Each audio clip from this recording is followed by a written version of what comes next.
The siren cleaved the morning in half as the hallway lights switched from soft white to pulsing red. Ava Rios didn't flinch. She felt the alarm in the bones behind her ears, old training folding itself into muscle memory.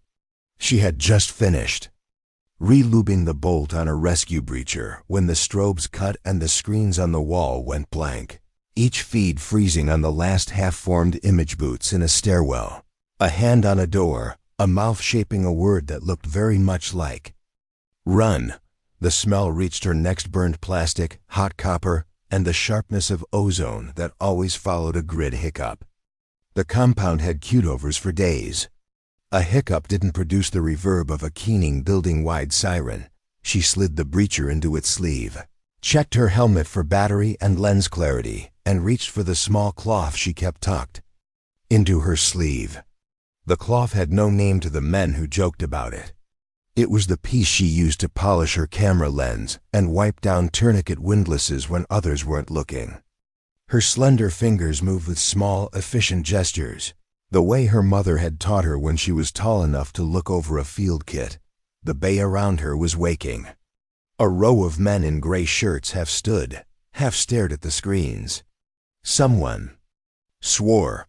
Someone else laughed the way people laugh when they hope it is nothing. A third voice, the one that always tried to be in charge before any authority had officially been handed down, said, "Probably a drill." "It's not," Ava said, almost to herself. The cadence of the siren told her everything. A drill rotated tones, rose then fell. This one was level and implacable, the sound an animal makes when it knows the night has teeth. She tugged on her gloves as she moved, split her hair into a tight band that wouldn't catch on buckles, and shouldered the helmet. The weight settled, like a hand that knew her by name. She pressed the side to check the mic and got back a crisp click of confirmation. Battery full, lens clear.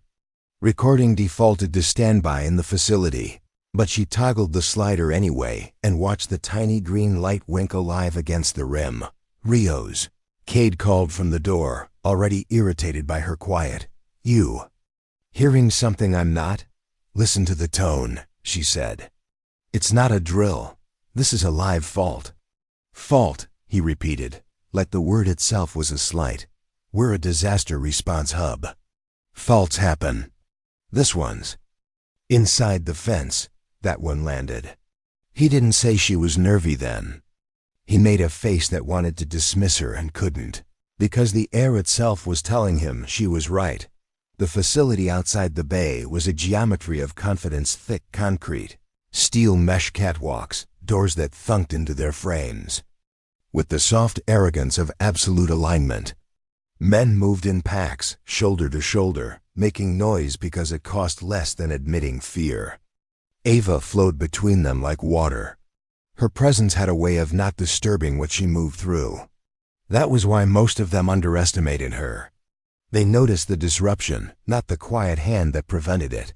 Her father would have told her to count exits, centers of gravity, faces.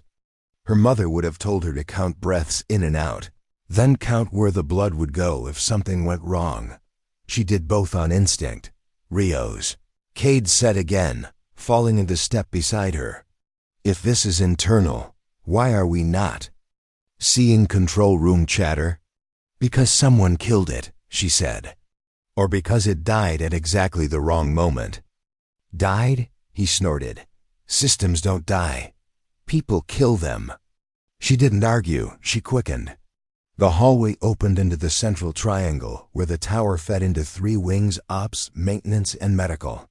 The strobes painted the world in red slices, revealing the filaments of dust the way dawn reveals spider silk dot. She stopped on the exact edge of the triangle and closed her eyes. "What?" Cade said, incredulous. "Are you doing?" "Listening," she said. There it was. Beneath the siren, another rhythm. A chug, then a minute grind, like teeth searching for alignment. "Generator B is trying to come up," she said. "How?" Cade started, but the facility hushed him with a groan and a ripple of light that rolled, stalled, rolled again. The screens behind smoked slightly and then showed a blue splash screen with an error code that vanished too fast for anyone but her to catch. Grid handshake failed, she said. He stared at her like the error code had been private and she'd eavesdropped. We going to ops? Maintenance, she said. Ops is blind until maintenance makes it see. That was not the decision he wanted. His face did the small hardening movement men did when a woman suggested a route that didn't. Come with a podium, Major said on Monday, he said. Ops is the brain. And on Monday, she said, already moving, we had a body. The brain doesn't move without a spine. Drop a if you've ever had to explain the obvious twice. The maintenance wing smelled like diesel, lemon cleaner, and the sour note of old coffee. The crew was there, 5 men in coveralls, one with blood on his sleeve that hadn't come from him. He knotted a rag over it like that counted as treatment. It made Ava's hands itch. Whose lead? She asked. The men looked at one another. To see who would be brave enough to volunteer to be responsible. Torres. One said, with the eager cruelty of a recruit naming someone else. He's out back.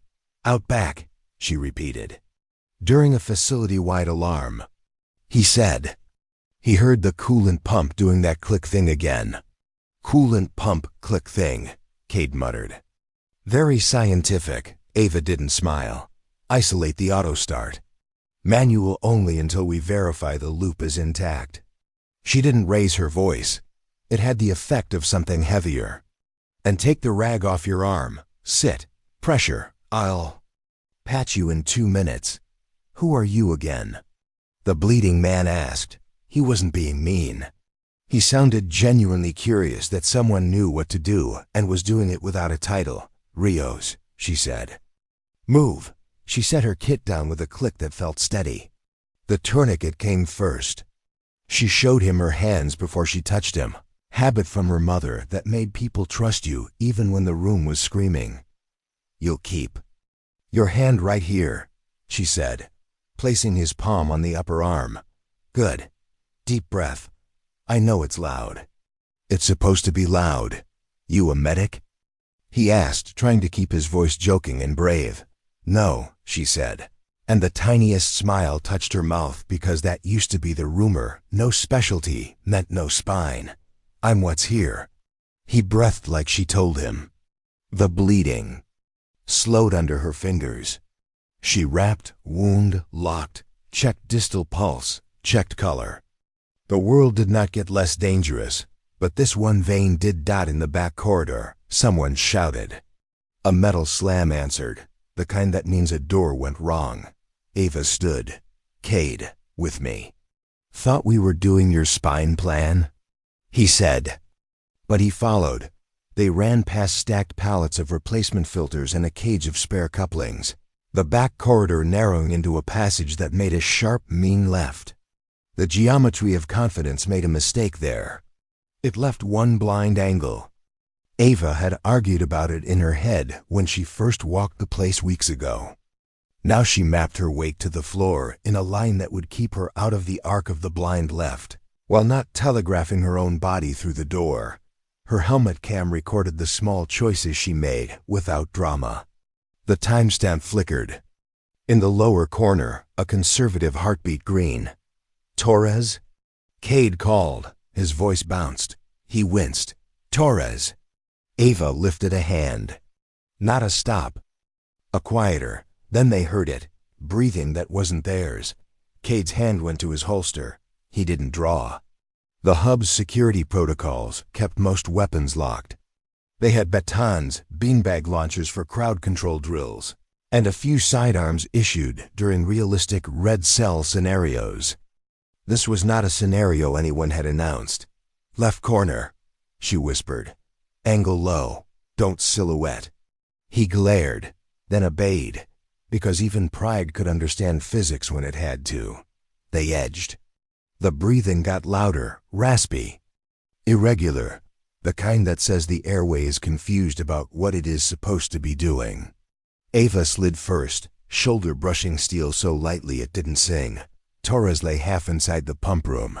One boot braced against the jamb as if to hold. The door open.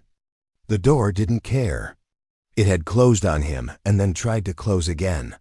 A hydraulic failure had turned it into a press. The emergency stop mushroom had sheared off at its mount, the red cap rolling somewhere she couldn't see. "Hold it," she said, and Cade put his weight against the door without being told why. Because his body knew what his mind would not admit. She had already found the fulcrum. Ava's eyes ran the machine as if it were a face she was reading. The pump didn't sing wrong. The loop hadn't cavitated. The coolant line pressure was within tolerance. The failure was the door, not the pump. "On 3, she said, and when Cade nodded, she made sure he was nodding to the same 3. They lifted together, enough to ease the pinch. Torres slid free in a wet scrape that made Ava's bones tense. He breathed like a man who had been taught to pretend he was fine. "You broke the stop," she said, crouching to see the angle of his shoulder. "Why? Door locked me," he said, trying to make a joke of it. Seemed unfair. "Anything weird when it shut?" "Weird like the door tried to eat me," he said. "Yeah, that felt weird." "Before that," she said, and he blinked, like he was only now moving backward through the seconds. "The badge reader blinked," he said slowly. "Green, then red, then nothing." Ava looked at Cade, credentialing failure concurrent with grid handshake error. "That's not a drill."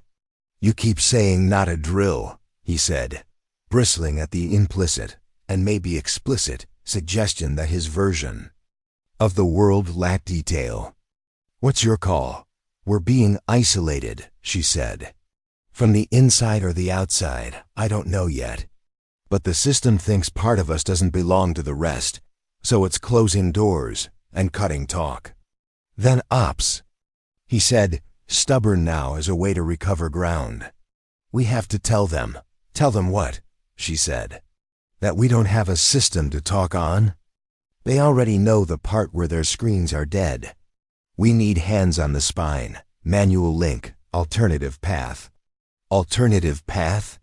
he repeated. She tapped the side of her helmet, where the tiny green light winked.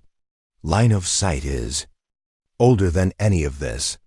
We get above the triangle, we can pass data with a bounce. We patch manual bus A into the old laser repeater. We give ops eyes." He stared at her. "Who taught you to?" "My father taught me to shoot between heartbeats," she said, not like a boast but like a weather report. "My mother taught me to keep people alive long enough to regret bad decisions. The rest I read." His mouth opened, closed. The facility hummed, tried to hum, failed, and the siren held steady as a metronome that never learned to count up to 4. Droppeth if you've ever kept a skill quiet, because the room didn't want to see it. They moved. Torres could walk. He cradled his arm, winced when the door of the pump room tried again, and failed. Then laughed despite himself because the machine, like a dog at a screen door, did not know why it couldn't get what it wanted. Stairwell up to the catwalks was another geometry entirely built when the place was a warehouse, long before someone stamped the words disaster response into the concrete at the main gate and put a logo on the website that made donors feel safe. The old rails were pitted and honest. The catwalk that crossed the triangle vibrated like a guitar string when crossed. Ava set her weight to the rails. Cade followed. Behind them, Torres tried to be brave in front of the 2 men he now believed had a plan. The triangle below was a pool of red. The doors to ops and medical were shut, solid slabs of compliance. Maintenance's door stayed open, as if the hub was willing to admit its sins so long as someone was fixing them. "Laser repeater," she said, eyeing the wall above the triangle's apex. "We still have the unit?" "In the storage cage." Cade said, "Who would have tossed a thing newer than our relationship with gravity?" She wanted to smile. She didn't, because humor here would cost them exactly 2 seconds, and they might need those later. "Get it," she said. "Torres, you're with me. We'll prep Manual A." Cade went, boots booming as if volume were proof. Ava and Torres made the opposite rail, ducking under a conduit that had been painted white over rust the way some men hit a bruise with a shirt. Manual Bus A was up a ladder behind a painted panel that pretended it was part of the wall. Ava popped the panel with a flat bar and caught it before it hit the catwalk. Torres swore softly in admiration and pain. "You really just read all this?" he asked. "Like bedtime?" "Some people read novels," she said. "I read How Not to Die." She worked the breakers in a sequence that didn't exist in any manual meant for donors. Power shunted with a gripe and a silvery flicker that felt like air rubbing past skin. The bus woke like a lizard on a patch of sun. "Feed path," she said, half to the machine, half to herself. "Come on. Show me you remember old roads." It did. A dated diagram strip-lit across the tiny panel. It showed a path that went up, out, and back in, a loop the original builders had kept as a joke. Or a proof. Ava threaded it with the tip of her gloved finger, the way her father had used a scope to draw the line between target and wind. Cade came back with the repeater. The case scuffed, the handle wrapped in a piece of tape that once said property. "Tell me this is idiot-proof," he said. "It's fool-resistant," she said, taking it. "And I won't tell you which you are." Torres laughed, then flinched, the sound catching on his hurt shoulder. "Mount," she said, and Cade found the bracket where she pointed and bolted it with unusual gentleness, like he understood that sometimes the screwdriver is a scalpel. Repeater woke with a tiny chime that the siren wanted to swallow but couldn't.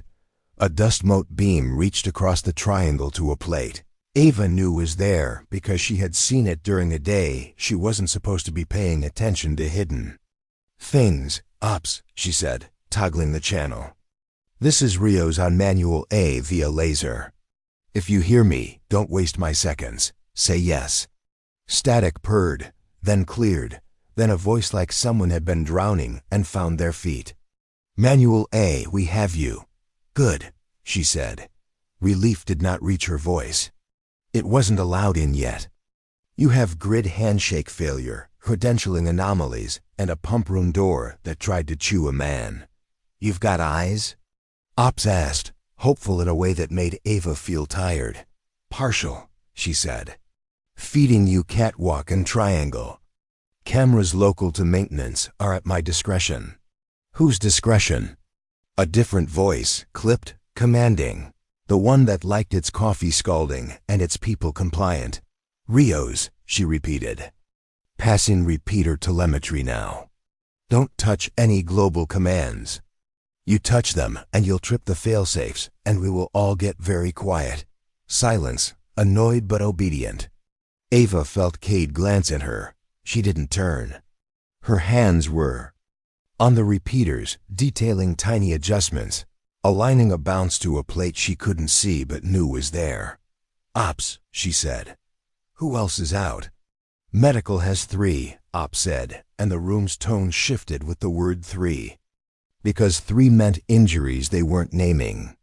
"Training yard is sealed. West ingress shows breach alerts." "Breach," Cade said. So my optimism was misplaced." Ava's skin prickled. West ingress faced the river. The fence there had a cam with a habit of fogging. She had cleaned it yesterday with that same square of cloth, quietly. "Copy," she said. "We need to get that yard open if the injuries are mobile." "What's the status on the fire doors?"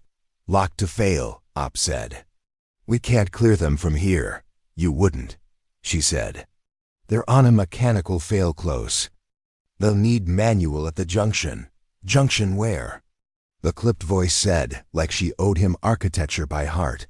"Between medical and the yard, above the crawl," she said. "Behind a panel marked storage too. The screw heads are painted but they're slotted. Don't strip them. There's a polymer wedge you'll need to hold the spring while you pull the ring. If you slip, it'll break your knuckles. You've been there?" Ops asked, suspicion and gratitude tripping over each other. "I pay attention," she said. And I don't wait for permission to know how to survive. There was a pause in which they all understood the part where she had something some of them would call insubordination later. If later came with a chair and a table and a chance to pretend they hadn't been relieved by competence. Rios. Ops said, the earlier voice returning, steadier, almost human. We also show anomalous badge activity on level 1. Doors opening without requests. And we have. This can't be right. What? She said. Gas detection in the server corridor.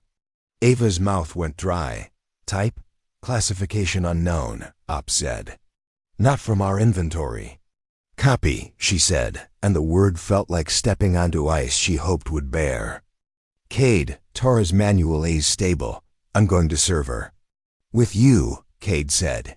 Negative, she said. I need you on the yard junction if Ops can't get someone. Torres, you assist him and then sit. If you pass out, you'll be heavy and we don't have time to be gentle.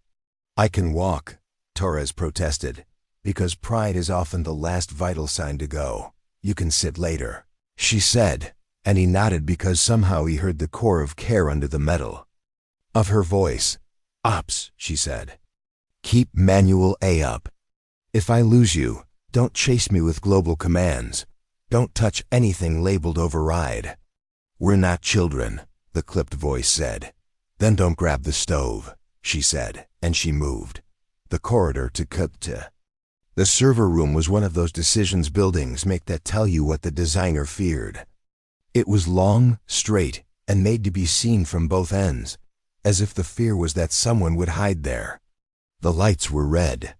The air had a glitter in it her eyes told her was probably housekeeping dust, and her chest told her was something else. She toggled her helmet filters from light to tight. The world flattened, then cleared, a different kind of clean. Her microphone clicked as it adjusted for her breath. She exhaled through her mouth and counted the weight of the air as it moved past her teeth. The door to the server corridor was ajar. In away doors get ajar only when someone doesn't want to make noise. She pressed 2 fingers to the jam and felt heat where there shouldn't be. Ops, she said. Confirm gas reading. Climbing, Ops said. It's in the corridor, not the rooms.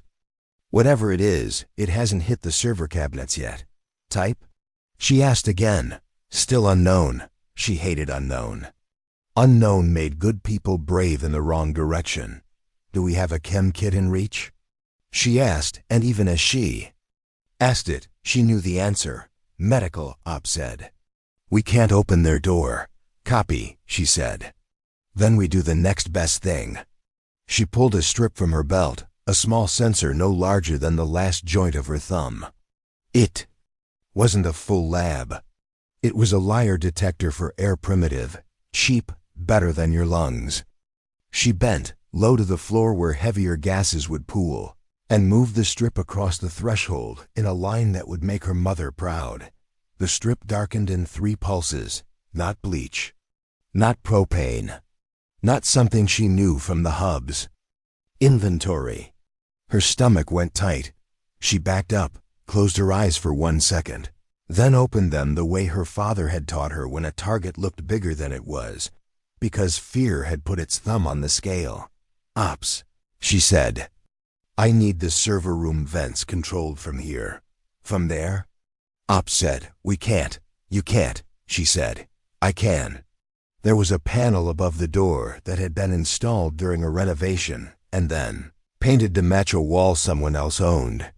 The screws were reversed. The panel had no visible seam. She counted breaths, then reached up with the flat bar and found the seam because people leave fingerprints even on metal. The panel popped with a sound that always made Ava think of shoulders relaxing. Inside, a bank of manual dampers looked back at her like eyes not used to seeing daylight. She set the dampers to close outward flow and open inward scrub. The scrubbers might not catch an unknown, but they would change the direction of travel. And sometimes motion is all you need while you learn the name of your enemy. Flow reversed, Ops said, surprised. Where are you? Where I am, she said, And she didn't add that where she was, alone, was the best way she had found lately to get things done in a space that measured competence in decibels. She slid inside the corridor and felt the air change against the seals at her neck. Her helmet fed her numbers like a careful friend. CO2 up, O2 steady, VOC unknown rising then holding. She moved in the space where most men were too wide to move without letting their elbows advertise it. Slender sometimes meant invisible. Her shoulders brushed nothing. At the first cabinet cluster, she saw the tape. It was ugly, rushed, the kind you pour off a roll with your teeth and the back of your wrist. Someone had taped the cabinet latch open. The foil sensor that should have screamed on breach had been peeled and stuck back, like someone apologizing after a lie. She took a picture without thinking about taking a picture.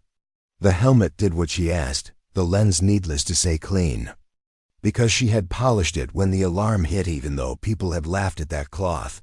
"Ops," she said softly. "We've been touched." "Touched?" Ops said, the word not big enough for sabotage. Ava ran her hand under the cabinet lip, found residue that didn't belong, and filed it in the part of her brain that kept old smells until it needed them. Second cluster had a shadow. She felt it before she saw it. The air gathers around another body differently. Heat makes a shape. Her helmet whispered it to her through the thermal band in a brush of yellow against red. She pivoted just enough to spoil the angle of anyone waiting to meet her badly. "Don't," a voice said from the other side of the cluster. "Just don't." "Yeah?" Male, young, scared and trying not to show it. The cadence of a contractor who learned to sound bored so the silence couldn't bite him. "I don't have a weapon pointed at you," Ava said. Yet, you said, and laughed a small cracked laugh. "Figures they send a comedian. Who's they?" she asked, even as her eyes made a picture of the corridor, where his feet might be, where the tape crinkle had come from. He moved wrong, the way people move who haven't seen enough rooms where someone could die. He made noise at the wrong times. "I just clean," he said, which was not how cleaners talk. "They told me to tape the doors and leave." "Who told?" "You?" she asked, and counted his breaths. Fast, not lying with his lungs. Lying with his words. "I don't know names," he said. "That's funny," she said. "Your badge does." Silence, then the softest scrape, like a shoe deciding whether to run. "Don't," she said again. "If you move, the scrubbers will like your air more than mine." "What?" he said, thrown. "What does that even?" She stepped into his angle and saw him. He was tall enough to clip his head on the duct panel if he wasn't careful, shoulders set to look bigger. His eyes didn't belong to the place. They belonged to a life where the worst thing that happened was getting yelled at for taking two. Long a break, his hands were empty. The bulge at his belt wasn't. She mapped it and stood where his reach would have to cross her angle to get there. "Who sent you?" she said. "I told you," he said. "I don't," the word cut off. He saw her helmet's blinking green and put something together he hadn't before. "Is that on?" "Yes," she said. His throat moved. "You can't do something honest," she said. "Start there." His shoulders sagged, then rolled like a man throwing a dice he had already decided would lose. "I was told to make sure the doors didn't seal," he said.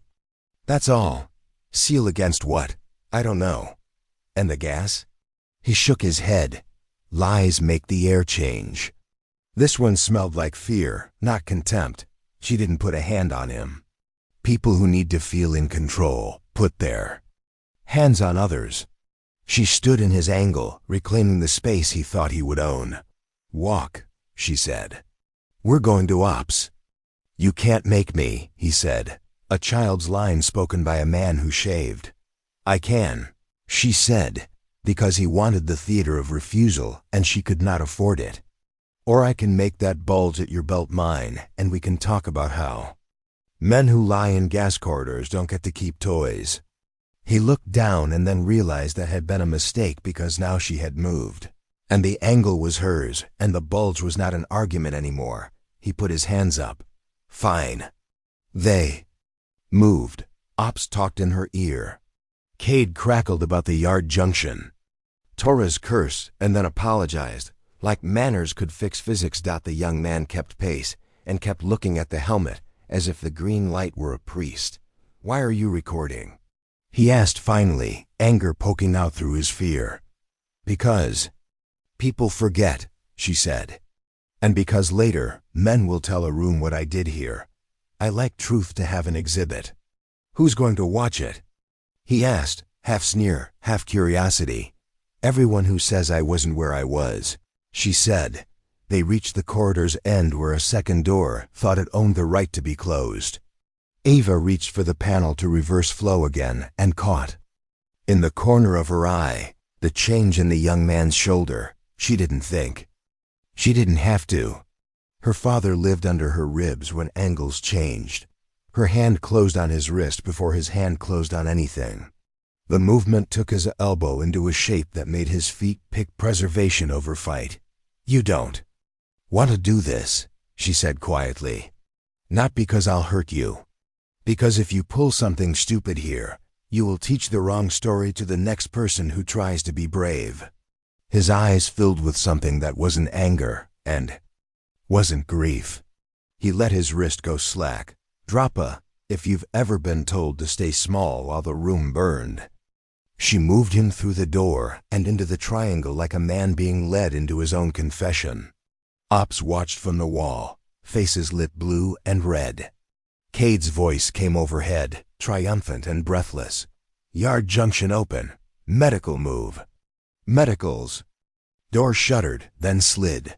Men spilled through with bandages held in place by that same kind of rag Torres had used. A woman with a braid down her back, Mirza, head nurse, caught Ava's eye and gave the tiniest nod. It settled something old in Ava's chest. Ops' clipped voice hit the room like a thrown plate. Who authorized you to make identicals with? Manual systems? Me, Ava said. That's not how authorization works, he said. It is when the building is trying to eat us, she said. He bristled, but there were too many witnesses now.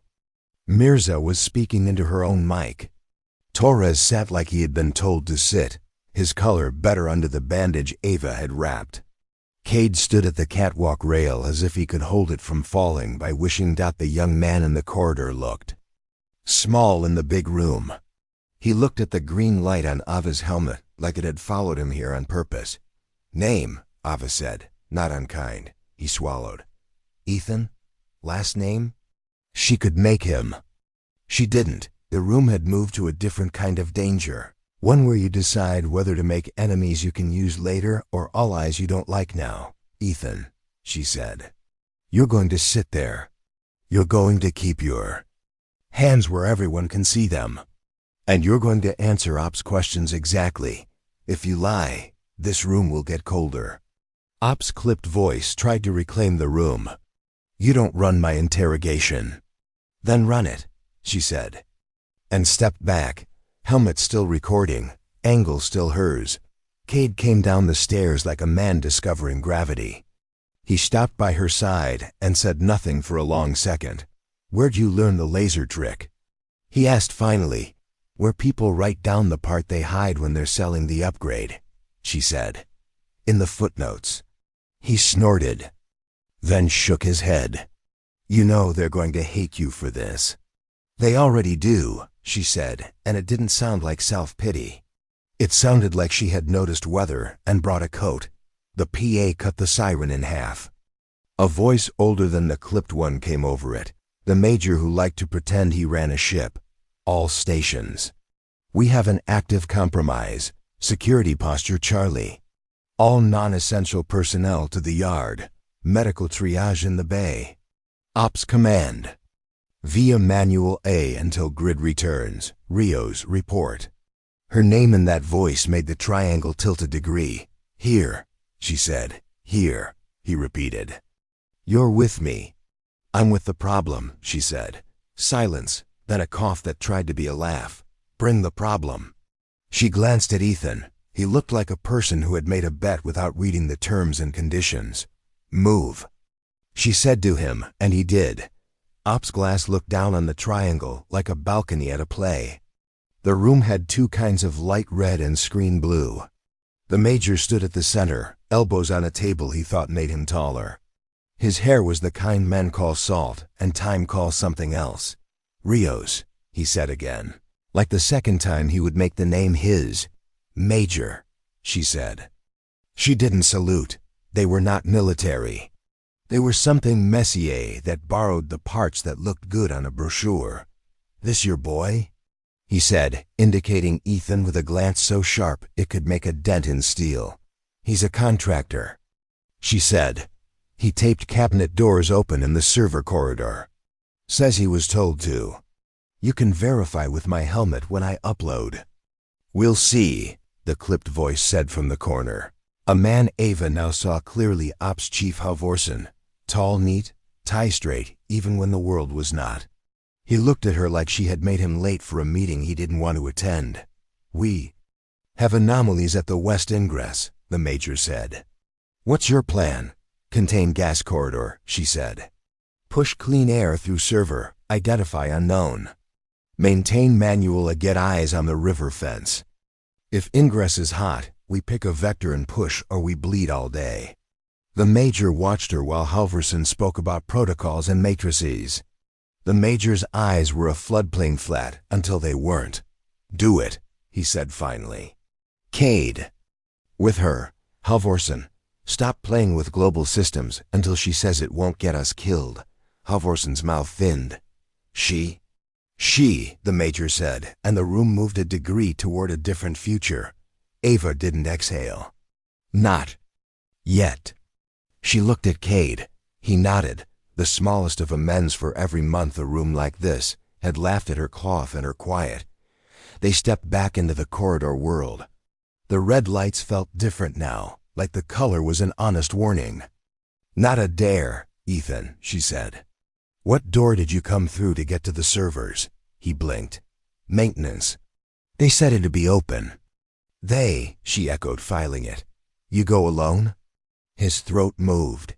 Yes. Lie, she said, and watched his eyes wobble.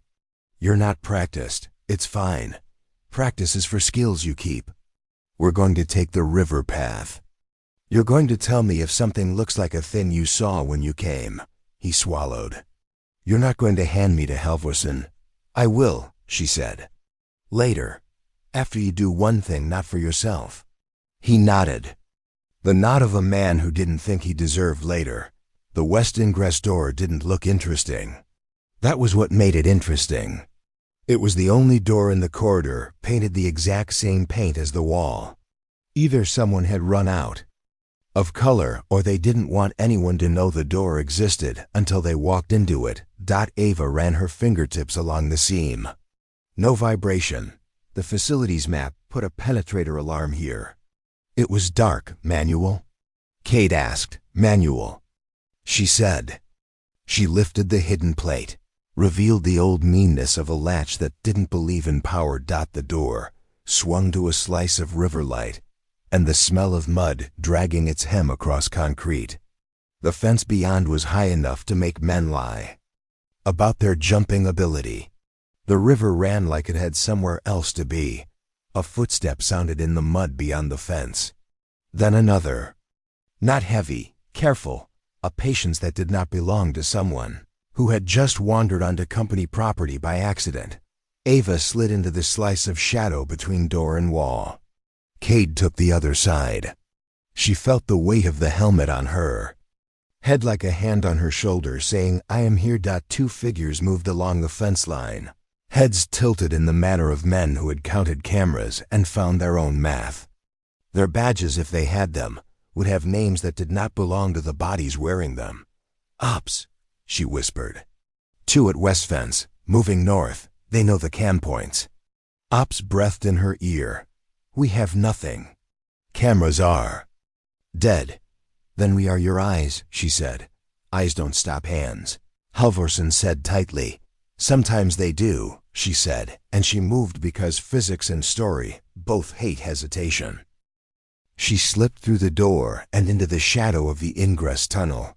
The river sound gave their steps a mask. She counted the beats between their feet and her breath. She could almost hear her father's low gravel in her blood, not memory. Just the shape of an old lesson. Exhale into the shot. Let the world be still. She wasn't shooting. She was moving to own the angle before the men owned her place. She ghosted to the grill that looked onto the fence line and saw one of the men kneel, the other stand as a lookout.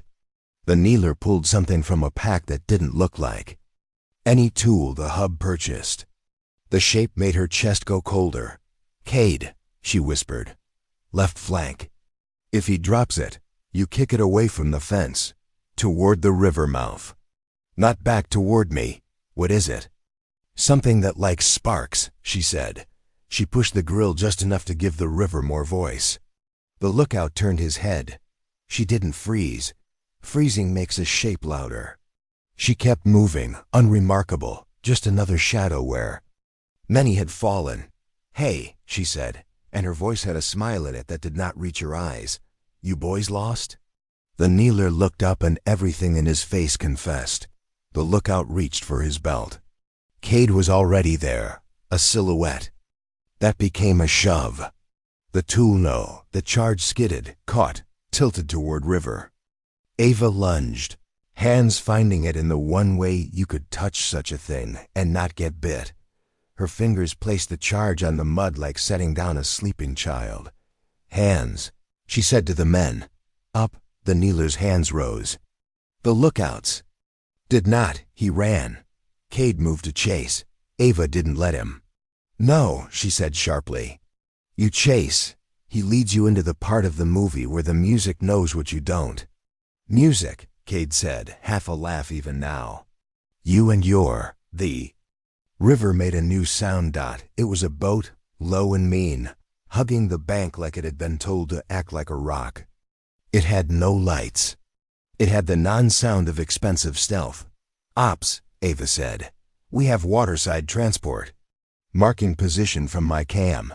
We're getting it," Ops said, as if the repeater had learned how to love her. The kneeler looked at her and at the charge and at the river like he could rewind his day if he stared hard enough. "Who sent you?" she said. He swallowed. The river sprayed his face with cold. "You won't believe me," he said. "Try me," she said. "Inside." The words thudded into her chest and fell through to the floor. Inside she believed already.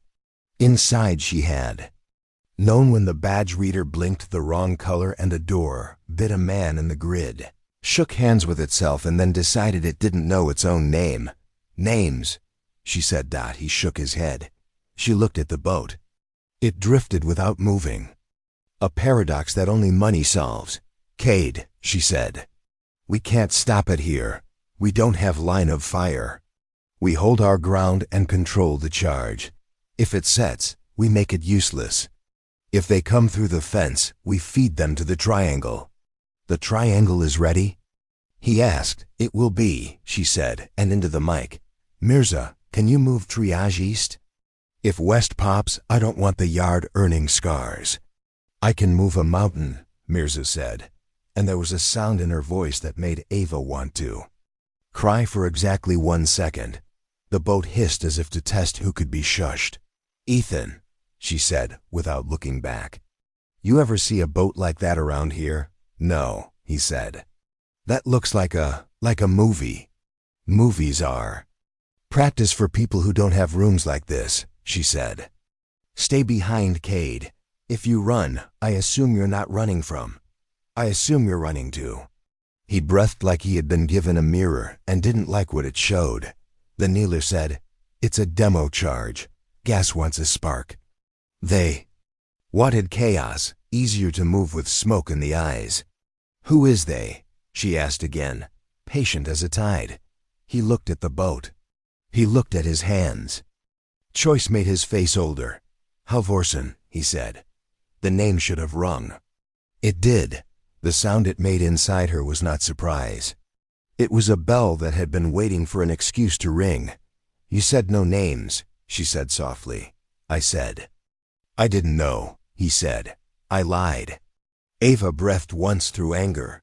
It came out clean. "Ops," she said. "We have an allegation naming Ops Chief Halvorsen. My cam has it." "I repeat, my cam has it." Silence, then a sound like a room. Holding its breath, both the control room and the helmet, Halvorsen's voice arrived too fast to be composed.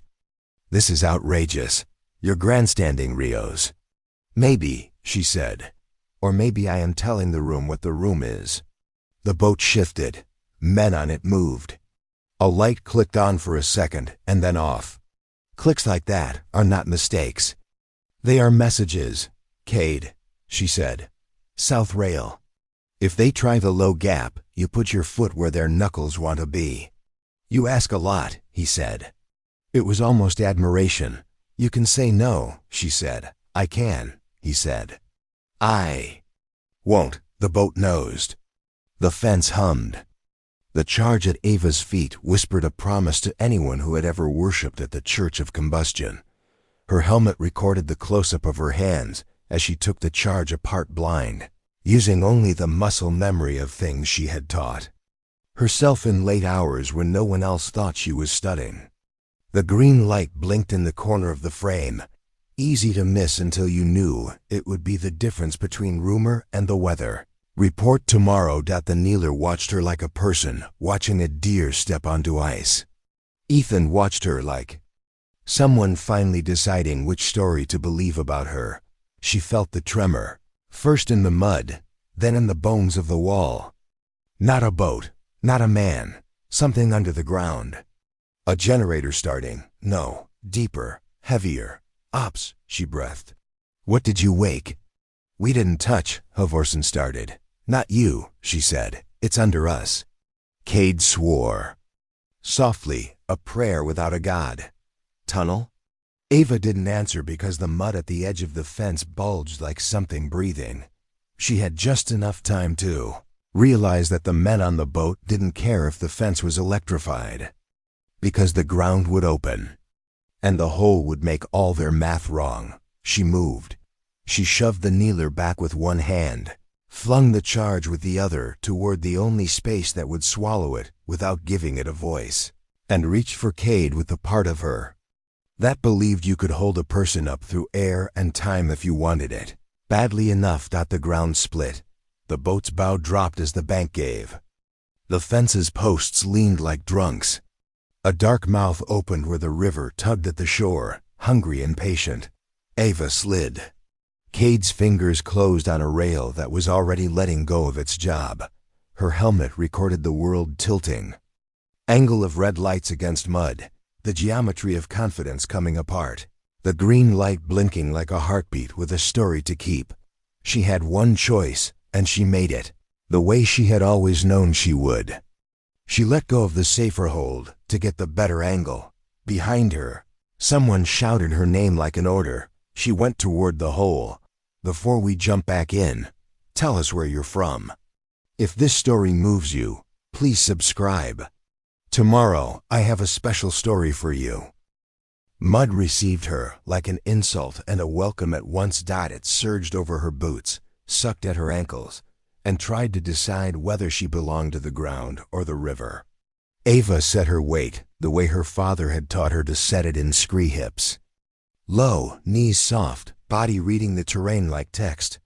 The fence whined in a long, useless complaint as its posts leaned further, and a slab of concrete near the ingress mouth slid as if the earth had exhaled too fast. "Rios!" Cade's voice snapped, not from fear, he never allowed himself that word, but from the math it produced. "You're sliding. Hold position," Ava said, already past the angle where a command would reach her in time. "Don't chase the boat. Contain the charge. Keep Ethan in your shadow." Her helmet cam caught the tilt of the world and flattened it into numbers, roll, pitch, elevation drop, each tiny digit a witness she'd chosen to bring with her. The green light in her periphery kept its heartbeat. She blinked sweat away and narrowed her focus. The mouth of the hole opened like a throat in old stone. It wasn't a sinkhole born today. It was a roof giving way over a tunnel that had been. Cut when men were paid to make shortcuts look like mistakes. The river, patient as iron, had found the seam, worried it, licked it, waited. She slid, caught her rebar rib with her glove, and let the momentum pivot her into the throat. The world above narrowed to a red triangle of light. Cade shouted once. The rest of his words skittered into tinny bits. Under the river noise and the static of too much earth between them, she tucked, rolled, and landed 3 meters down in a corridor that had no right to exist. The air was colder here and older. Its dust glittered with the same malignant patience as the gas she had met near the servers. Somewhere behind the wall, something hummed with power it shouldn't have. Her first breath was through the filter. The second was a count. The third planted her back into the habit her mother had made second nature. Stabilize, assess, triage, act. Manual comes degraded. She told the helmet, knowing the camera would pick up the context even if the sound didn't. Proceeding along tunnel. West to river, east to foundation. Unknown actors in play. The green blink said, "I'm here." She moved. The tunnel's geometry was guilty. Walls poured quick, not true. Joints at odd intervals. Footprints cured into old silt. An old storm drain. Repurposed and widened, then lined with concrete that had not seen a licensed inspector. The floor's pitch suggested a sump chamber ahead. She bent low, letting her shoulders occupy the space the way a cat occupies a ledge easy, but with claws ready. Behind her, the mouth coughed down a clod of wet earth. Above, Cade swore quietly and then got very, very methodical. Good. He'd heard her. She marked the wall with a wax pencil, 1 stroke down, 1 stroke across. She did not trust her return to be at the same angle as her entry. Her helmet would keep the track. She still respected chalk. The tunnel curved left and narrowed. Her light found the glint of a copper run hooked along the ceiling fresh. It fed into a junction box with a face that didn't match the rest of the world, new and old flesh. She stopped, listened to it, and heard 2 clean powers singing to something hungry. She tested the faceplate with gloved fingers. It wasn't locked. It was waiting.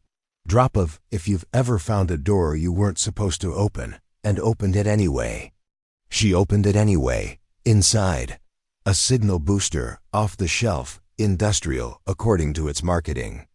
Meant for construction sites that hated dead zones.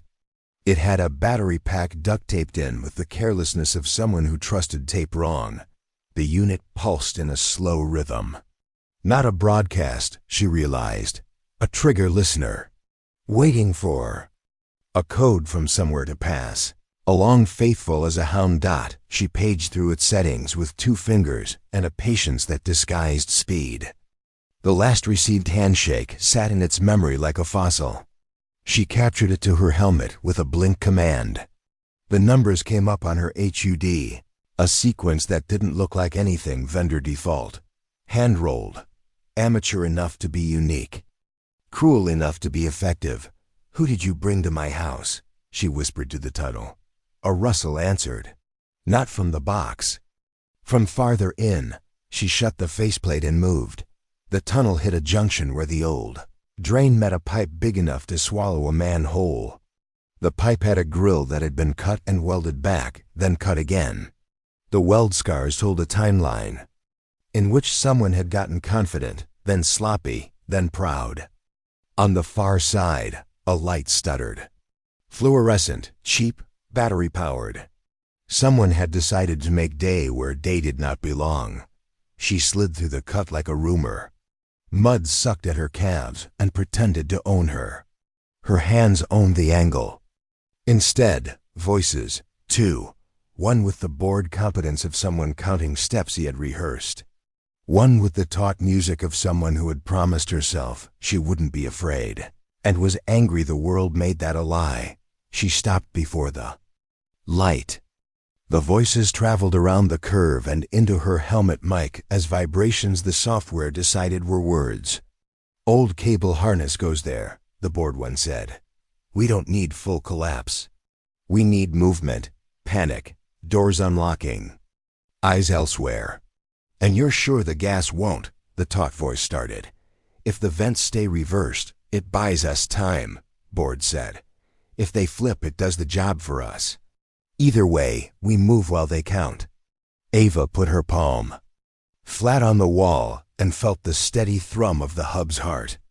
She saw, as clearly as if on a schematic, how a controlled soil slip at the river mouth could force a fence failure, pull bodies and attention outward, and invite an emergency evacuation through the west ingress. In the motion, someone could walk out carrying something that didn't belong to them. Data cores, samples, a person. The taut voice again. He said we've got an ops friend. Borg laughed in 3 notes. Yeah, he likes protocols until he can sell them. Don't talk to him unless you want to catch religion. Halvorsen. Ava thought. She didn't allow Triumph Room at the table. It eats too much and leaves you slow.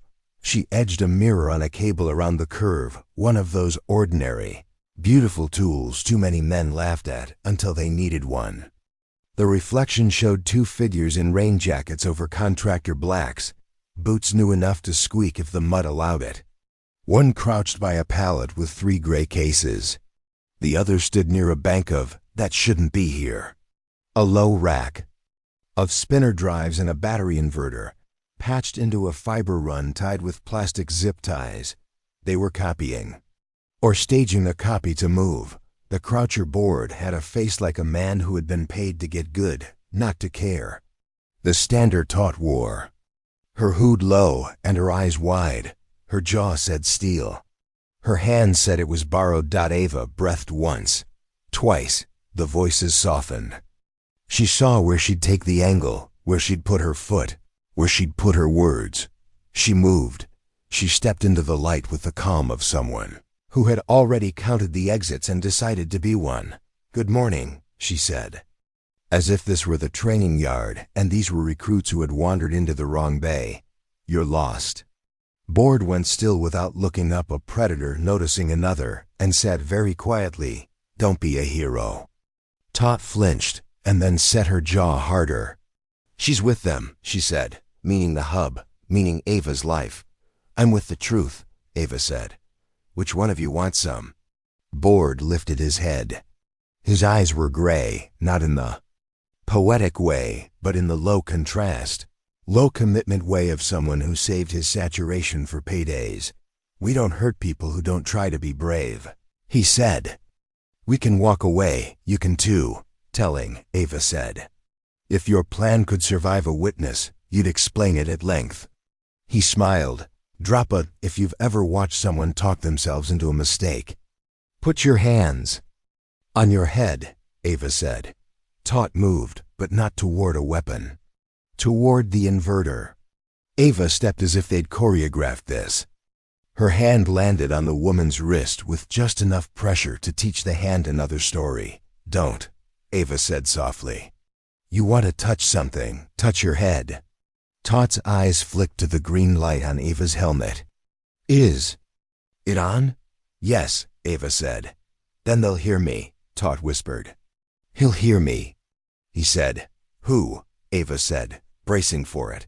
Taut breathed like a bird in a box. Halvorsen, she said. He said no one would get hurt. Bored. Exhaled, annoyed. Names, Mara. Mara, Ava filed it. Names gave you people to save.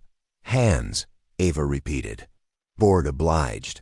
Slowly, his fingers interlaced, elbows wide. The posture of cooperation his eyes argued with. Back up, Ava said. They did.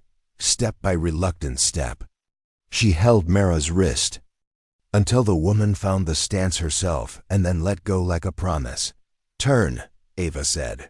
Face the wall. They turned. Board used the turn to glance at the cases. Mara used it to look at the floor, not in submission, but in calculation. Cade, Ava said into her mic, knowing the tunnel might be swallowing his answer. 2 in the tunnel, staging data. 1 female Mara, 1 male. Static like rain came back. Then, copy ingress hold river. Enough. He'd gotten something. She moved to the pallet and flipped the first case's latches with a fingertip. Inside, a foam cutout cradled a drive array dense enough to carry a history. The second case held a compact charge kit, clean, modular, with printed labels meant to survive water and stupidity. The third was empty. No, not empty, lined with lead. It smelled the metallic ghost that clings to cheap shielding. Whoever packed it expected to carry something that didn't like being seen by scanners. "Whose order are you following?" Ava asked, looking at the lead box as if it had already confessed. Mud received her like an insult and a welcome at once. It surged over her boots, sucked at her ankles, and tried to decide whether she belonged to the ground or the river. Ava set her weight the way her father had taught her to set it, in scree hips. Low, knees soft, body reading the terrain like text. The fence whined in a long, useless complaint as its posts leaned further, and a slab of concrete near the ingress mouth slid as if the earth had exhaled too fast. "Rios!" Cade's voice snapped, not from fear, he never allowed himself that word, but from the math it produced. "You're sliding. Hold position," Ava said, already past the angle where a command would reach her in time. "Don't chase the boat. Contain the charge. Keep Ethan in your shadow." Her helmet cam caught the tilt of the world and flattened it into numbers: roll, pitch, elevation drop, each tiny digit a witness she'd chosen to bring with her. The green light in her periphery kept its heartbeat. She blinked sweat away and narrowed her focus. The mouth of the hole opened like a throat in old stone. It wasn't a sinkhole born today. It was a roof giving way over a tunnel that had been cut when men were paid to make shortcuts look like mistakes. The river, patient as iron, had found the seam, worried it, licked it, waited. She slid, caught her rebar rib with her glove, and let the momentum pivot her into the throat. The world above narrowed to a red triangle of light. Cade shouted once. The rest of his words skittered into tinny bits. Under the river noise and the static of too much earth between them, she tucked, rolled, and landed 3 meters down in a corridor that had no right to exist. The air was colder here and older. Its dust glittered with the same malignant patience as the gas she had met near the servers. Somewhere behind the wall, something hummed with power it shouldn't have. Her first breath was through the filter. The second was a count. The third planted her back into the habit her mother had made second nature. Stabilize, assess, triage, act. Manual comes degraded. She told the helmet, knowing the camera would pick up the context even if the sound didn't. Proceeding along tunnel. West to river, east to foundation. Unknown actors in play. The green blink said, "I'm here." She moved. The tunnel's geometry was guilty. Walls poured quick, not true. Joints at odd intervals. Footprints cured into old silt. An old storm drain. Repurposed and widened, then lined with concrete that had not seen a licensed inspector. The floor's pitch suggested a sump chamber ahead. She bent low, letting her shoulders occupy the space the way a cat occupies a ledge, easy, but with claws ready. Behind her, the mouth coughed down a clod of wet earth. Above, Cade swore quietly and then got very, very methodical. Good. He'd heard her. She marked the wall with a wax pencil, 1 stroke down, 1 stroke across. She did not trust her return to be at the same angle as her entry. Her helmet would keep the track. She still respected chalk. The tunnel curved left and narrowed. Her light found the glint of a copper run clipped along the ceiling fresh. It fed into a junction box with a face that didn't match the rest of the world. New and old flesh. She stopped, listened to it, and heard 2 clean powers singing to something hungry. She tested the faceplate with gloved fingers. It wasn't locked. It was waiting. Drop of "if you've ever found a door you weren't supposed to open, and opened it anyway." She opened it anyway. Inside, a signal booster, off the shelf, industrial, according to its marketing. Meant for construction sites that hated dead zones. It had a battery pack duct taped in with the carelessness of someone who trusted tape wrong. The unit pulsed in a slow rhythm. Not a broadcast, she realized. A trigger listener. Waiting for a code from somewhere to pass. Along faithful as a hound dot, she paged through its settings with 2 fingers and a patience that disguised speed. The last received handshake sat in its memory like a fossil. She captured it to her helmet with a blink command. The numbers came up on her HUD, a sequence that didn't look like anything vendor default. Hand-rolled. Amateur enough to be unique. Cruel enough to be effective. "Who did you bring to my house?" she whispered to the tunnel. A rustle answered. Not from the box. From farther in. She shut the faceplate and moved. The tunnel hit a junction where the old drain met a pipe big enough to swallow a man whole. The pipe had a grill that had been cut and welded back, then cut again. The weld scars told a timeline in which someone had gotten confident, then sloppy, then proud. On the far side, a light stuttered. Fluorescent, cheap, battery-powered. Someone had decided to make day where day did not belong. She slid through the cut like a rumor. Mud sucked at her calves and pretended to own her. Her hands owned the angle. Instead, voices, 2. One with the bored competence of someone counting steps he had rehearsed. One with the taut music of someone who had promised herself she wouldn't be afraid, and was angry the world made that a lie. She stopped before the light. The voices traveled around the curve and into her helmet mic as vibrations the software decided were words. "Old cable harness goes there," the bored one said.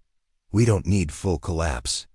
We need movement, panic, doors unlocking, eyes elsewhere." "And you're sure the gas won't?" the taut voice started.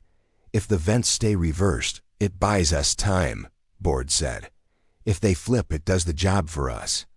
Either way, we move while they count." Ava put her palm flat on the wall and felt the steady thrum of the hub's heart.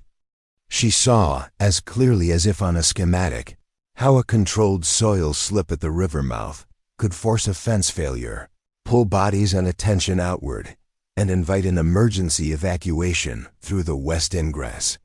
In the motion, someone could walk out carrying something that didn't belong to them. Data cores, samples, a person. The taut voice again. "He said we've got an ops friend." Borg laughed in 3 notes. "Yeah, he likes protocols until he can sell them. Don't talk to him unless you want to catch religion." Halvorsen, Ava thought. She didn't allow Triumph room at the table. It eats too much and leaves you slow. She edged a mirror on a cable around the curve, one of those ordinary, beautiful tools too many men laughed at until they needed one. The reflection showed 2 figures in rain jackets over contractor blacks, boots new enough to squeak if the mud allowed it. One crouched by a pallet with 3 gray cases. The other stood near a bank of "that shouldn't be here." A low rack of spinner drives and a battery inverter, patched into a fiber run tied with plastic zip ties. They were copying. Or staging the copy to move. The croucher board had a face like a man who had been paid to get good, not to care. The standard taut wore. Her hood low and her eyes wide.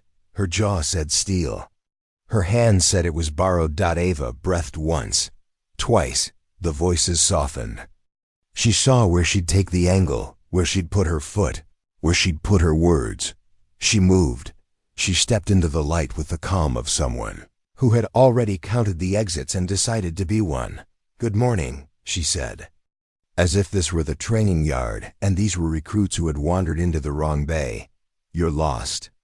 Board went still without looking up, a predator noticing another, and said very quietly, "Don't be a hero." Taut flinched and then set her jaw harder. "She's with them," she said, meaning the hub, meaning Ava's life.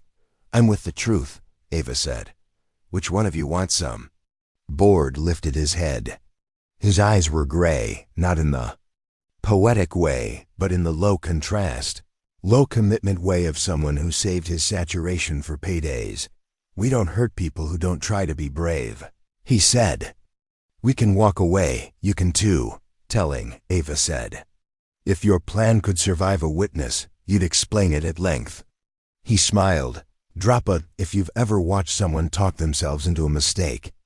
Put your hands on your head, Ava said. Taut moved, but not toward a weapon. Toward the inverter. Ava stepped as if they'd choreographed this.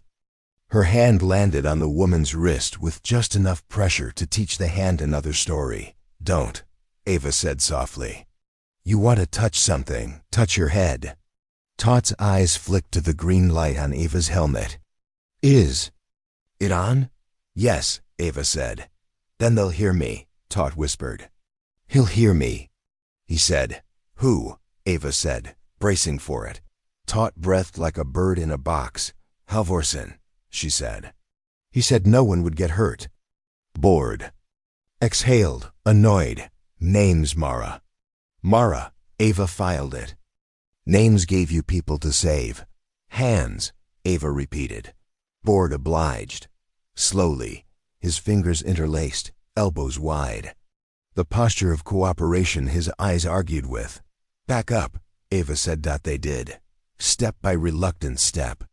She held Mara's wrist until the woman found the stance herself and then let go like a promise. Turn, Ava said. Face the wall. They turned.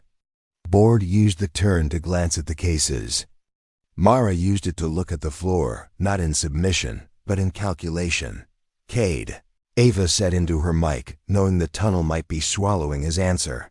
2 in the tunnel, staging data. 1 female, Mara 1 male. Static like rain came back. Then, copy ingress hold river. Enough. He'd gotten something. She moved to the pallet and flipped the first case's latches with a fingertip. Inside, a foam cutout cradled a drive array dense enough to carry a history. The second case held a compact charge kit, clean, modular, with printed labels meant to survive water and stupidity. The third was empty. No, not empty, lined with lead. It smelled the metallic ghost that clings to cheap shielding. Whoever packed it expected to carry something that didn't like being seen by scanners.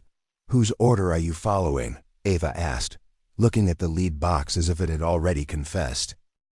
He smiled. You don't like messes. No, she said. I clean them. Footsteps whispered behind the pallet. Ava pivoted to the edge of the light. Her shoulder kissed concrete. Her breath went quiet. She raised her hand the way her father had taught her in training.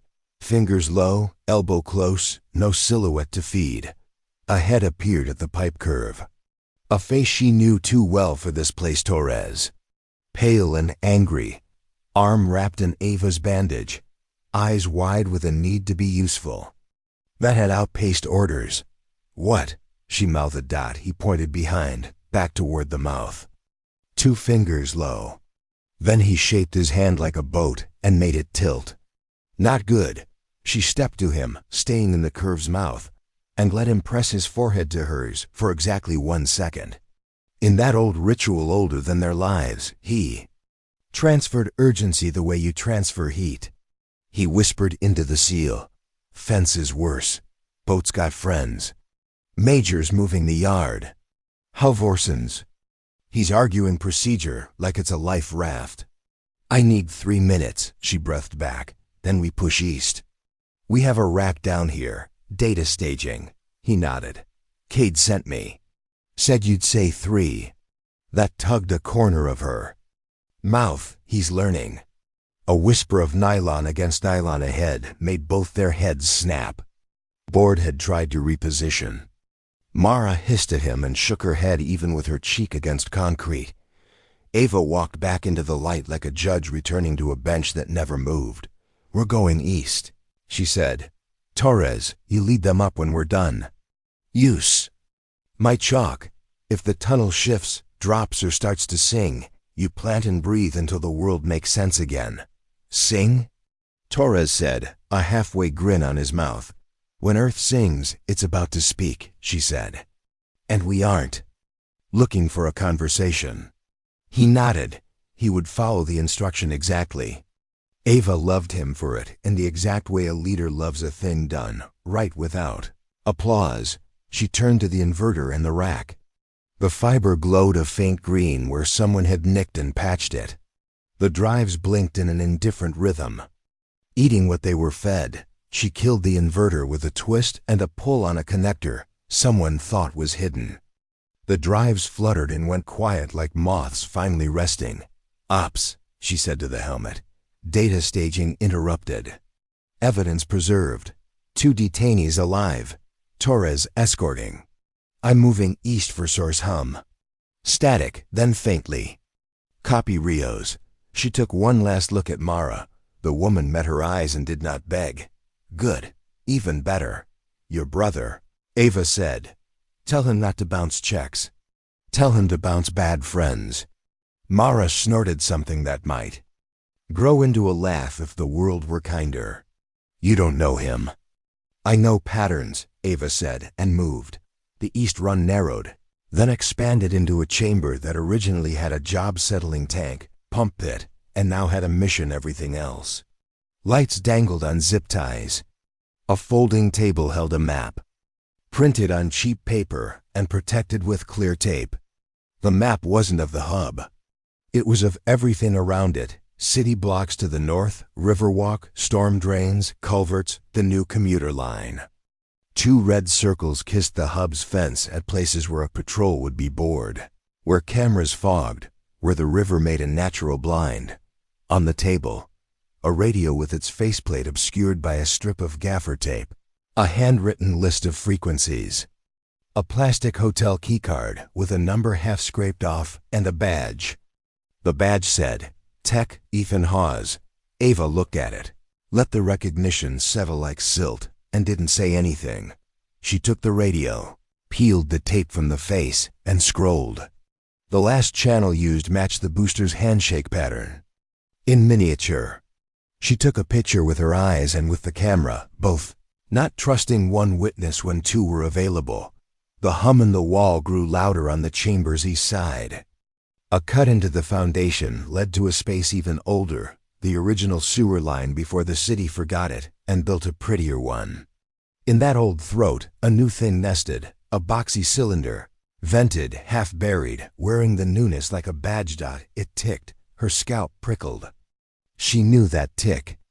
Debt timers rarely tick for the people they love. They tick for anyone who didn't plan to listen closely. She crouched and angled the helmet to the vent. Warm air sighed through, not chemical. Not immediately, electrical. She popped 2 latches and eased the top. Inside, a control unit cribbed from equipment meant to blow bedrock, jury-rigged to talk to a receiver. Wires snaked to the wall, into boreholes some careful hands had drilled and then disguised. This wasn't for the fence. This was for the spine, the pilings that made the hub stand up straight. Her stomach kicked. A sabotage here would look like an earthquake nobody could prosecute. She exhaled like a sniper and pulled the battery with her left hand while her right kept the lid from shifting more than a hair. The tick softened, then held. A failsafe? Clever. She grimaced. She'd loved clever once when it lived with ethics. She took a breath, thought of her mother's hands inside a chest cavity, slow, deliberate. The dignity of someone who knew that organs had tempers, and found the slave release under an insulation flap. It wasn't meant to be found by fingers. It was meant to be found by the kind of mind that liked footnotes. She found it. She pressed. The tick faltered, then stopped. The box exhaled. Ava sat back on her heels and felt the world's geometry tilt 1 degree back towards something that could hold weight. "Cade," she said, knowing he might not hear it, saying it anyway because later the record matters. Primary debt in East Chamber disarmed. Tell Ops their building's spine is theirs again. The chamber answered with a different sound, a scrape of boot, the kind a careful man makes when he forgets the small rock under his heel. She turned, kept low, shoulders loose. Her father in her ribs shook his head once without words. "Don't silhouette." She didn single quotes t. The man in the doorway wore a jacket that didn't belong to the mud. Its fabric drank light instead of reflecting it. His beard was trimmed with insultingly deliberate care. His eyes were friendly in the way of a salesman scenting a deal. He held no weapon. He didn't need one. He had a voice. "Rios," he said, like they were colleagues who had missed a meeting and were finally making time. "You do fine work." Her mouth didn't move. Her shoulders did, a degree. He smiled wider, the kind of smile that pretends to offer a way out while sending a bill later. "Oh, come on. You know me. If you don't, you should." "I know your type," she said. "Halvorsen sent me," he said, smoothly, as if the name belonged on an invoice. "To make sure the mess stayed containable, to make sure any damage was narrative." She stood. Not tall she never was, but in a way that made him correct his posture without meaning to. "You telling me you worked for him," she said, "or that he works for you?" He chuckled. "Nobody works for anyone. We all work for the story. Mine has footnotes," she said. "Yours is all chorus." He glanced at the green blink on her helmet. "Recording?" "Yes," she said. He spread his hands. "Then let's give them something to watch." "Names," she said. He shook his head as if she had offered him a cheap pen. "Irrelevant. What matters is what happens next. You drop that lid. You walk out with me. We present this as a training incident that went wrong, which is something donors love. They give more when they smell danger at a discount. And if I don't?" He assessed her with affection that wasn't for her. "Then something worse happens." "Define worse." "Your unit blames you," he said. "They already are. You went into a hole and left them at a fence. Halvorsen's telling the major you've compromised the yard for a personal crusade. The boat? It will go away either way. The question is whether it goes away with what's in those lead line cases, which, honestly, you don't even know." Ava didn't glance at the table where the box sat like a bad promise. She didn't need to. He watched her not look and smiled again, like a magician pleased with a mark. "Tell me what's in it," she said. "Evidence," he said, "of how fragile you all are. Of how this hub should be privatized, as if it isn't already. Of how the city needs more people like Halvorsen to make hard calls." People," she said. "He's initials now. A brand," he said mildly. "Don't look so scandalized. Your father was a brand, your mother too. You wear them like crests in your head. Look at you, counting your breaths like a poem." That got under her armor, not because it was true, but because he had noticed something real and tried to make it ugly. "Walk with me," he said. "I can clean your name. I can make the tape show what you need it to." "Bold," she said. "That you think you'll own the tape, that green blink?" he said with gentle scorn. "You think it's yours just because it's on your face? You think stories stay where they start?" He took a step toward her, slow enough to invite rather than to force. She didn't retreat. The room was very quiet between their breaths. "You know what I learned," he said, soft now, earnest in a way that had fooled 100 people and might have fooled her on a day the world wasn't bleeding. "People don't want truth. They want permission. They want to be told that what they fear is noble and what they want is inevitable. Give me your tape and I'll give you permission to be what you already are." "What am I?" she asked, and heard her mother in the way she kept him talking until the medicine worked. "A ghost," he said. "Someone they forget, then need, then blame. Walk with me and you get to choose when you haunt them." Her breath left her slowly.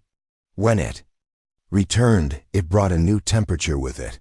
"No," she said, and her voice had steel it hadn't shown him yet.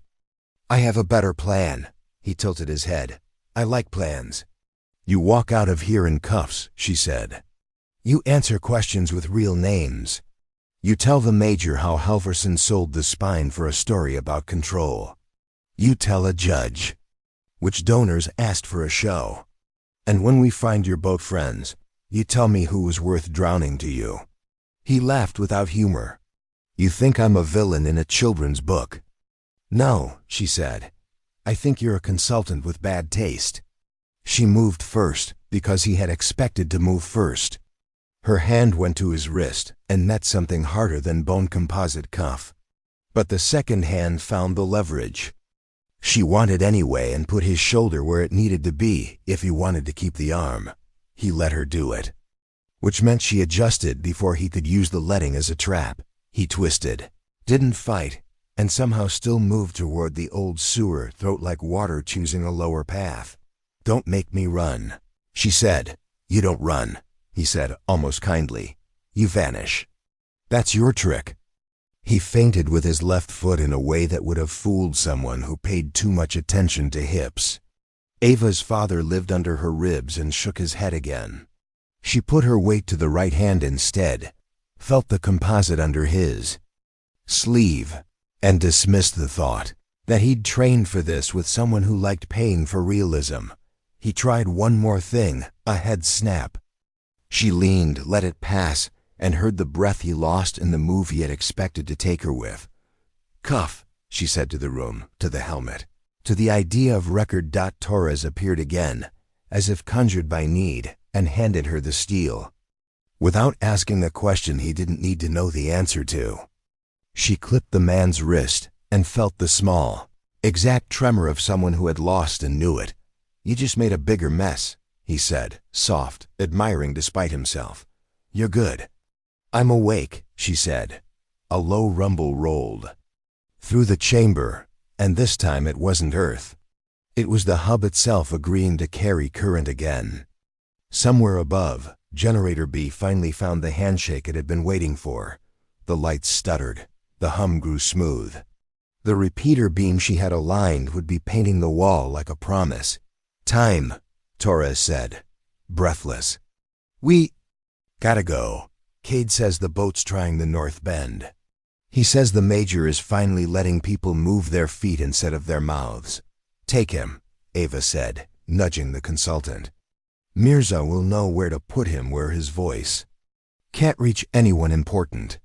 The consultant smiled up at her as if they were sharing a joke. "You'll lose them," he said. "They'll run without the recording to make them good." "I've got the recording," she said. He smiled wider. "Do you?" Torres dragged him, gently but like he'd been practicing.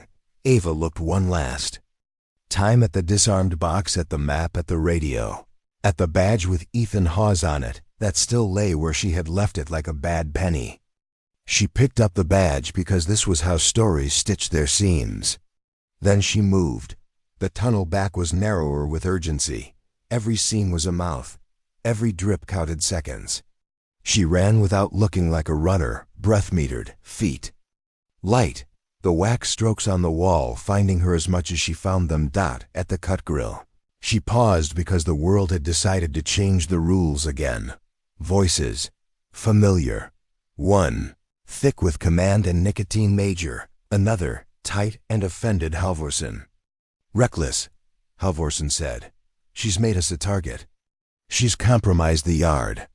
She's saved your job," the Major said, tired and dangerous. "If you still have one. You can't talk to me like a man who tried to play both sides of a fire," the Major said. "Watch me." Ava eased the grill and stepped into the mouth. The river sound had changed, higher, thinner, the pitch of a boat revving to make a bad decision. The fence leaned another degree. Cade stood at the ingress like someone bracing a wall with his shoulders. Ethan hovered behind him with his hands open and his eyes on the floor. Mirza's triage had moved east as asked. Her figure was a line of calm men, obeyed without knowing they were obeying a woman. And Halvorsen. Halvorsen had a hand on the manual A repeater bracket. Thumb over a switch that had been labeled in a tidy hand with the word "Do Not." He looked like a man who had been told not to since childhood, and had planned a whole life around the day he could. "Take your hand off that," Ava said. He turned. The performance already on his tongue. "Rios," he said. "So good of you to join us." Busy below? Below is done, she said. Above is where we decide what kind of story we live in. The major stepped between Halvorsen and the repeater. Chief, step away. Halvorsen's jaw flexed. His thumb flexed with it. You don't understand. He said, we need a full reset. The system has anomalies. The only sane action is to power cycle and reassert domain control. You power cycle, Eva said, and you blind us again at the exact moment the people with a boat and a plan need us blind.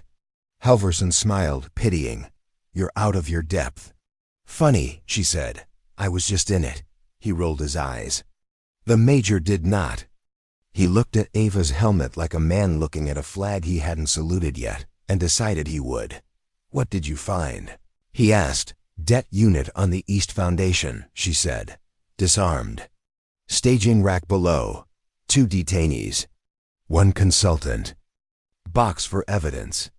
Halvorsen is named on cam by 2 separate parties as a collaborator. Ethan's badge was down there on a table, which means his name is either stolen or he's unlucky. Ethan flinched like someone had thrown a small stone. My badge, later, Eva said. Right now, North Bend. Cade nodded once and already had a plan. I've got 3 at the rail. Boats pushing for the low water rock. We can cut them off at the culvert mouth if the radio on the table, one of theirs, coughed. A voice broke through the room like an apology-turned weapon. Manual A, it said. We copy. We're in the culvert mouth. We have eyes on... Oh, hell. What? The major snapped, the old soldier in him awake and angry. Divers, the voice said, flat with disbelief. They came under, 2, maybe 3. The line went to static positions, the major barked. Now, Eva was already moving. Cade moved with her, their bodies falling into a geometry they had never practiced but somehow shared. Halvorsen stepped one way like a man about to leave the stage before the audience turned and saw him as he was. Stay, Eva said to him. Without looking and heard, to her surprise, his feet obey. They hit the North Bend catwalk and found the diver at the lip like a Celian where it didn't belong. Black slick, hands finding the grating with a proprietary touch. Another shadow. Shifted below. The boat idled, then purred forward in a way that promised speed without declaring it. The diver swung up. Cade moved to meet him, and the world offered one more new rule. The diver's free hand held a tool that made Eva's throat burn a punch. Gun designed for underwater fasteners. It would also put a hole in a human if asked niosely. Down, she said to Cade, and he did, swearing and laughing at once like a man who kept finding new ways to survive his own job. Eva stepped into the angle where the gun's trajectory couldn't love her. She reached with her left hand, palm opening like she meant to catch rain, and used the right to take the gun's wrist with a twist that turned the beaded water on the diver's sleeve into stars. He dropped the gun, or it chose to leave him either way. It clanged into the grate and kicked into the river with a small mortal splash. The boat hissed in annoyance as if it were a living thing. Hands, she said. He chose flight. He turned and dove with a grace that told her he had more hours in this water than she had in this corridor. Cade, she said. Culvert mouth. Right now, on it. They ran the catwalk like it was a roofline. The culvert mouth gaped, the water sucking at it with the sound of a throat swallowing words. Net, Cade said, breathless, pointing. A line, clever and old school, had been strung across the culvert mouth underwater, a fisherman's wisdom turned into a thief's tool. It had caught the diver like a rule catching a liar. The boat hissed and then swung its tail like an insult and gunned for the bend to get out of sight. They would strip the line and go. They would come back later with another trick. Eva unclipped the rescue reel from her belt, not standard for her role here. Very standard for the life she refused to surrender, and snapped it to the railing. Her father would have teased her about the knot. Her mother would have approved. She slid into the water and let the cold take a layer off her thoughts that had grown too hot. The world narrowed the way it does when water fills your ears and your chest as math it hates. The net's line brushed her forearm, and she followed it like a runway. The diver thrashed, then stilled trained. Then outmatched by panic. She reached him, cut the line with the knife she never admitted she carried, and every inspection failed to care about, and put her hand to his mask, the exact way you put a hand to a frightened animal, steady, confident, unafraid to be bitten. He let her. The current didn't. It yanked them 3 feet west. The culvert said, "Mine." She tied the free line around the diver's shoulder strap with fingers. The cold had almost made strangers, and kicked hard for the surface. They broke into air beneath the catwalk. Cade was there like a problem already half solved. He hauled the line. She pushed the body with a shove that belonged to someone twice her size. The diver came up over the lip and slid onto the grate, like a seal pulled by a tide made of human hands. "Breathing," Cade said, checking. "Barely." "Mirza," Ava coughed into the helmet. "I'm bringing you one who thinks he's a fish." "Bring me his gills," Mirza said. And people laughed, a short bark that made the air sound human again. Ava hauled herself up with the last of her tidal strength and felt the helmet can drip. The green light kept blinking. Her lungs counted the insult and forgave it. She stood. The boat had decided. It turned its prow toward the center channel and went for speed, betting on the river's friendlessness and the hub's bureaucracy. North Bend cameras had been blind all morning. Without Manual A, no eyes would follow. "Halvorsen," she said, dead calm, into the mic. "If you touch that repeater while I'm in this water, I'll personally put you back in." The channel snapped back an incredulous "Rios," and then went to someone else. "Major, Chief, step away from my equipment." The boat roared. Cade already had his baton extended, not because he thought he'd dent the boat, but because men who think they're powerless sometimes need to feel weight. Drop it. You've ever grabbed the tool that wasn't meant to be the one and made it the one anyway? A metallic clack behind them interrupted the chase, its rhythm. The sound of a safety being taken off on a weapon that wasn't supposed to be here. They turned. Ethan stood at the catwalk's elbow, hand shaking over a sidearm he had no right to be carrying. His face was ash, and his eyes were months older than an hour ago. "I didn't," he said, which is never the right first sentence for a man pointing a gun. "Put it down." Ava said. "I didn't know," he said, louder, the kind of volume that makes the truth sound like a lie. "They took my badge. They copied it. He said, "Just tape the doors and put it down," Ava repeated, making her voice a room people want to sit in. He shook. The boat's wake slapped the culvert mouth. The diver on the grate coughed water, and Mirza appeared on the rail like a goddess with a trauma kit. "I thought," Ethan said, and then he did what fear does when it runs out of places to go. He flinched toward the gun like it had insisted on being fired. A hand landed on his wrist before the flinch completed. Not Ava's, Halvorsen's. "Easy," Halvorsen said, soothing as poison. "You're done here, Hawes. Give me that." Ethan, grateful to transfer guilt, started to let go. Ava saw two things at once: the angle of Halvorsen's thumb on the grip, and the boat's line cutting toward the center where a slim dark shape broke water ahead of it like a dorsal fin. She moved, chose, and understood as her foot left the grating that the choice would look, to a man who needed a story to hate her, like she was running away. She went for the fin. The water took her again, colder for knowing what it wanted now. The fin was no animal. It was a sensor mast, slick and small, left by someone with a plan to later say it had always been there. It promised a charge, a beacon, a sequence. She didn't know. She knew only that it belonged to the same mind as the box in the East Chamber, and that if it lived here, it would call something worse to this place. She grabbed it. It bit her hand, a shock, small but rude. She yanked. It held. She pressed and twisted as if she were opening a jar in the dark. In a kitchen where a child slept, the boat saw her, too late to decide to love her. The prow aimed, the engine committed, the wake curled like a fist. On the catwalk, Cade shouted, and the sound tore something in her chest. Not because it was afraid, but because it knew her well enough to hear how this looked. She planted her boots on the culvert wall, gave the mast a savage second, and felt it come away in her fist with a sound like a root giving up on the tree it had loved. The boat's wake hit. The world went white and loud and meaningless for a beat that wasn't a beat at all. When it returned, it brought a new arrangement of facts.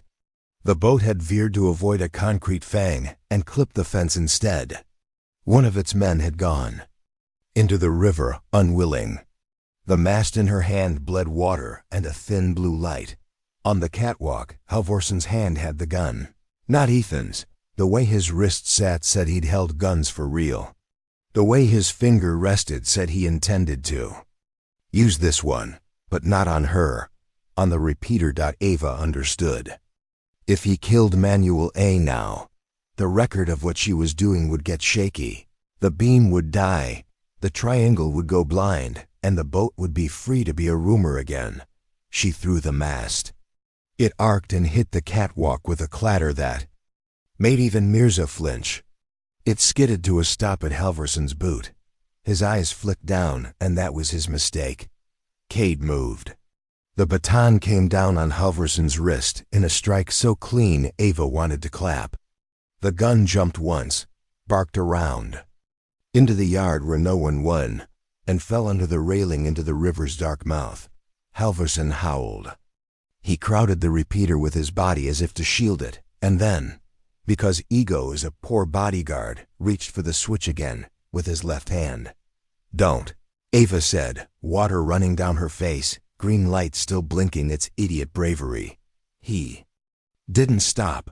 She pulled herself onto the grate like a creature the river had spit out, just to see if it could, and drew breath for the thing she did not want to do but would, if the room made her. "Halvorson!" The major barked, low with a promise. "Step away." The chief smiled, a terrible small smile meant only for Ava. "Abandon your unit again?" he said softly, and flicked the switch. The repeater's beam died. The screens in ops blinked to black. The hub inhaled and forgot how to exhale. The green light on Ava's helmet kept blinking, but for the first time since morning, it looked like a candle in wind. Somewhere beyond the culvert's mouth, something ticked alive again, a timer she hadn't seen. A cousin of the box she'd killed. A plan with more legs than she'd counted. And from the river's center channel, under the boat's retreat, a second boat rose quietly into the day. Ava lifted her head, water slicking her lashes, and understood how the story would read to anyone who needed it to hurt her. She went toward the water and left us. She went toward the hole. She went toward the fin. She ran. She stood, small and sure, and reached for the repeater bracket that had lost its power, but not its purpose. Then, under the grating at her boots, the culvert let out a laugh, a hollow, metallic echo, and the panel beneath her right foot dropped. She fell into the dark with the mast's blue light smearing the air, the gunshot echo still arguing with the day, and Halvorson's switch smiling up at the room like a mouth after a cruel joke. As the second boat's prow cleared, the bend and a figure on its bow raised something that caught the sun like a blade. It wasn't a knife. It was a compact jammer on a folding stalk, its antenna petals glinting like a flower engineered to starve signals instead of bees. The panel dropped. Ava dropped with it. Steel teeth scraped her shin and she twisted, catching. A ladder rung with the crook of her elbow. The rung groaned. Her palm burned.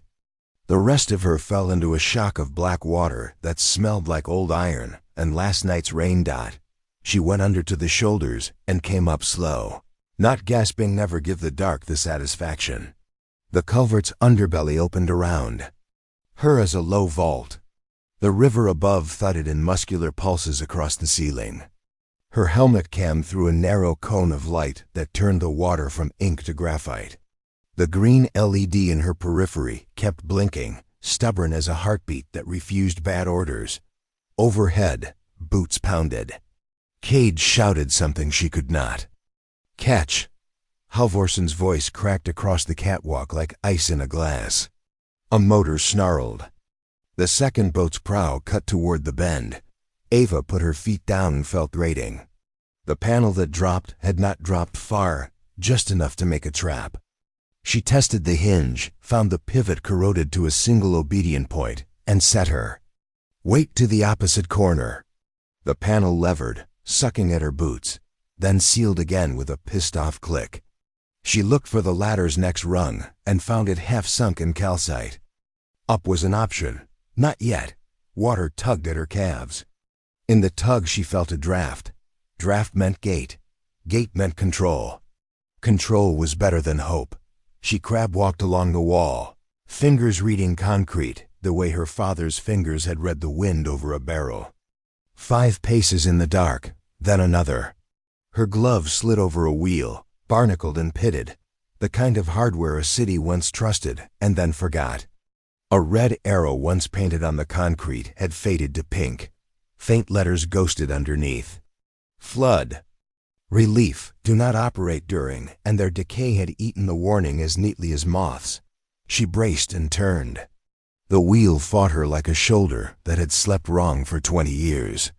She breathed in, breathed out, counted, and remembered the cadence her mother used when she coaxed stubborn valves in an ICU to behave. The wheel shifted a degree, then 3, then found the rhythm Rust sometimes learned under patient hands.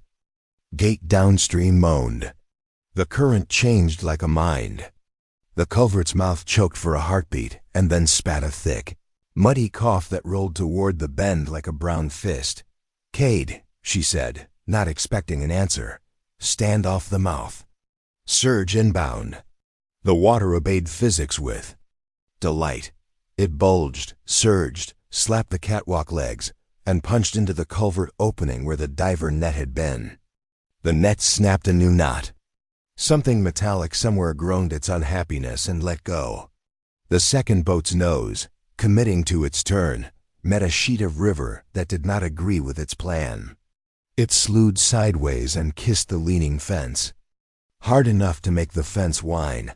A man on the bow jammer stalk man pinwheeled and managed not to fall. The stalk wobbled.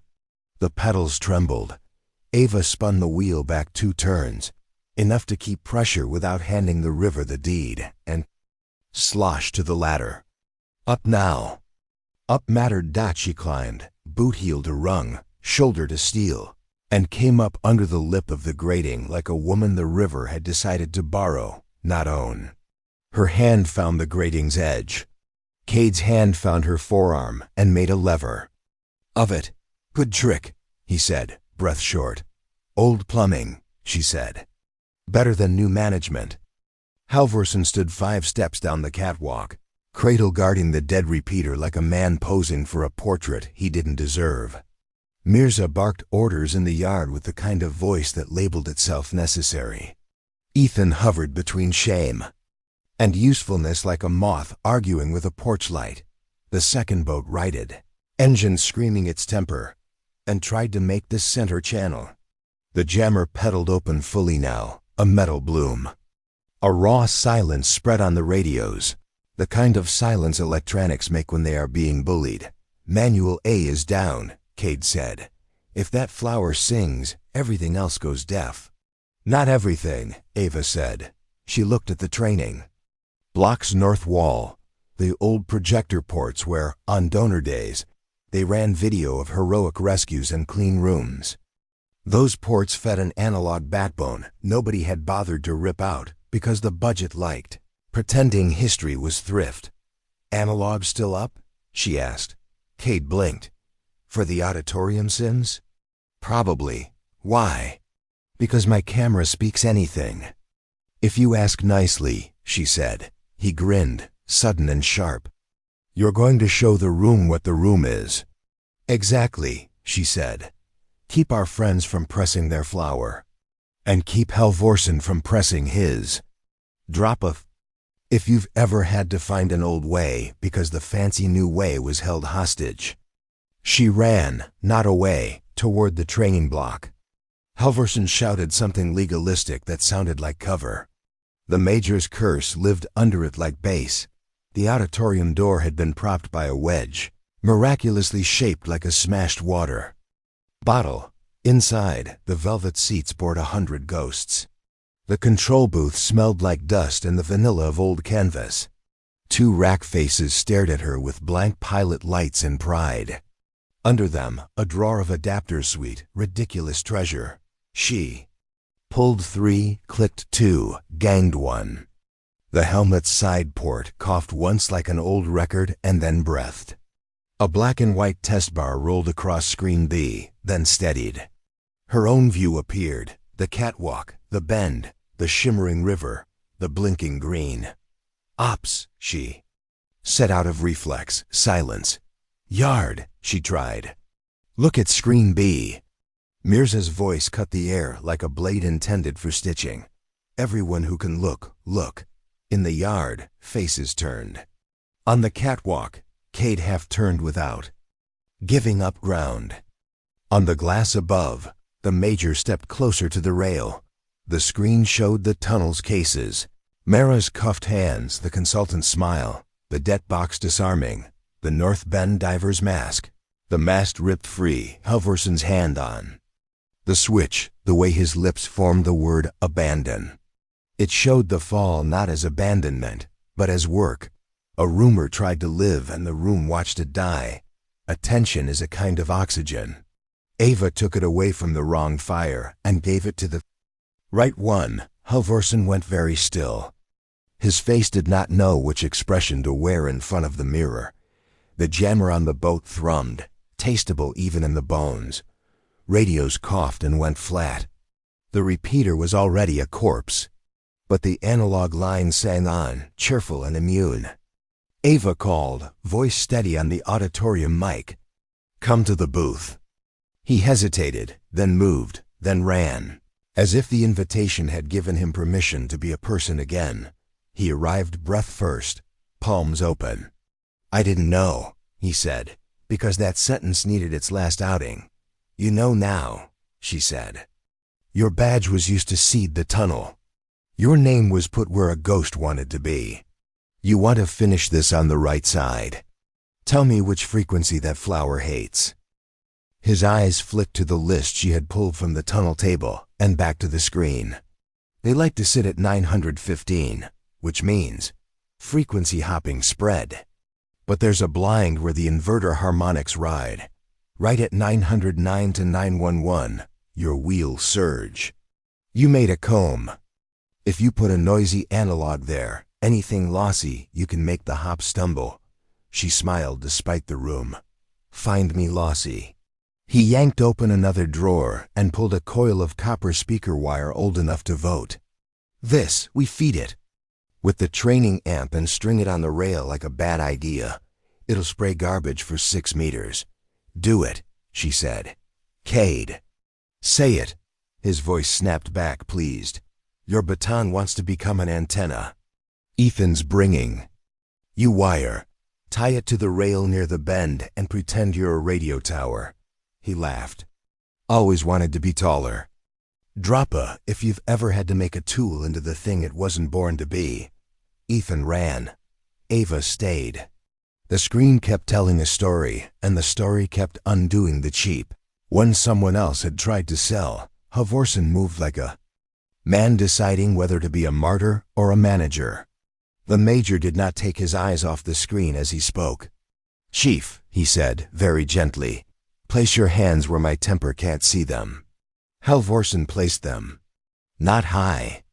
High enough. On the catwalk, Ethan and Cade lashed copper along the rail, bared wire with their teeth, and jammed the ends into a Jack Avery the sound tech would have cried to see abused. Ava pushed the training amp to a hum that didn't belong to anything the human ear enjoyed. The jammer's pedals shivered as if in a wind only they could feel. The boat's engine hiccuped in sympathy. The radios popped like stubborn cord. The analog picture flickered, then steadied again, insultingly cheerful. "Pretty," Cade said, grinning like a problem had just learned his name. "They don't like it. Make them hate it," Ava said. Ethan twisted the amp's dial another hair. The copper singed a smell into the morning like coins in a fire. The second boat, midway through its escape, found its helm a hair slow and its timing a hair drunk. It clipped the ugly tooth of the culvert's far wall and stuttered. The man with the jammer pinwheeled again, this time unable to recover. The stalk hit the deck, bent, and then the flower did what flowers always do when gravity insists. It folded. The radios whooped as if coming up for air they had not believed in. "Manual A is still dead," the major said. "But I can hear my own anger again, Rio's." "Here," she said.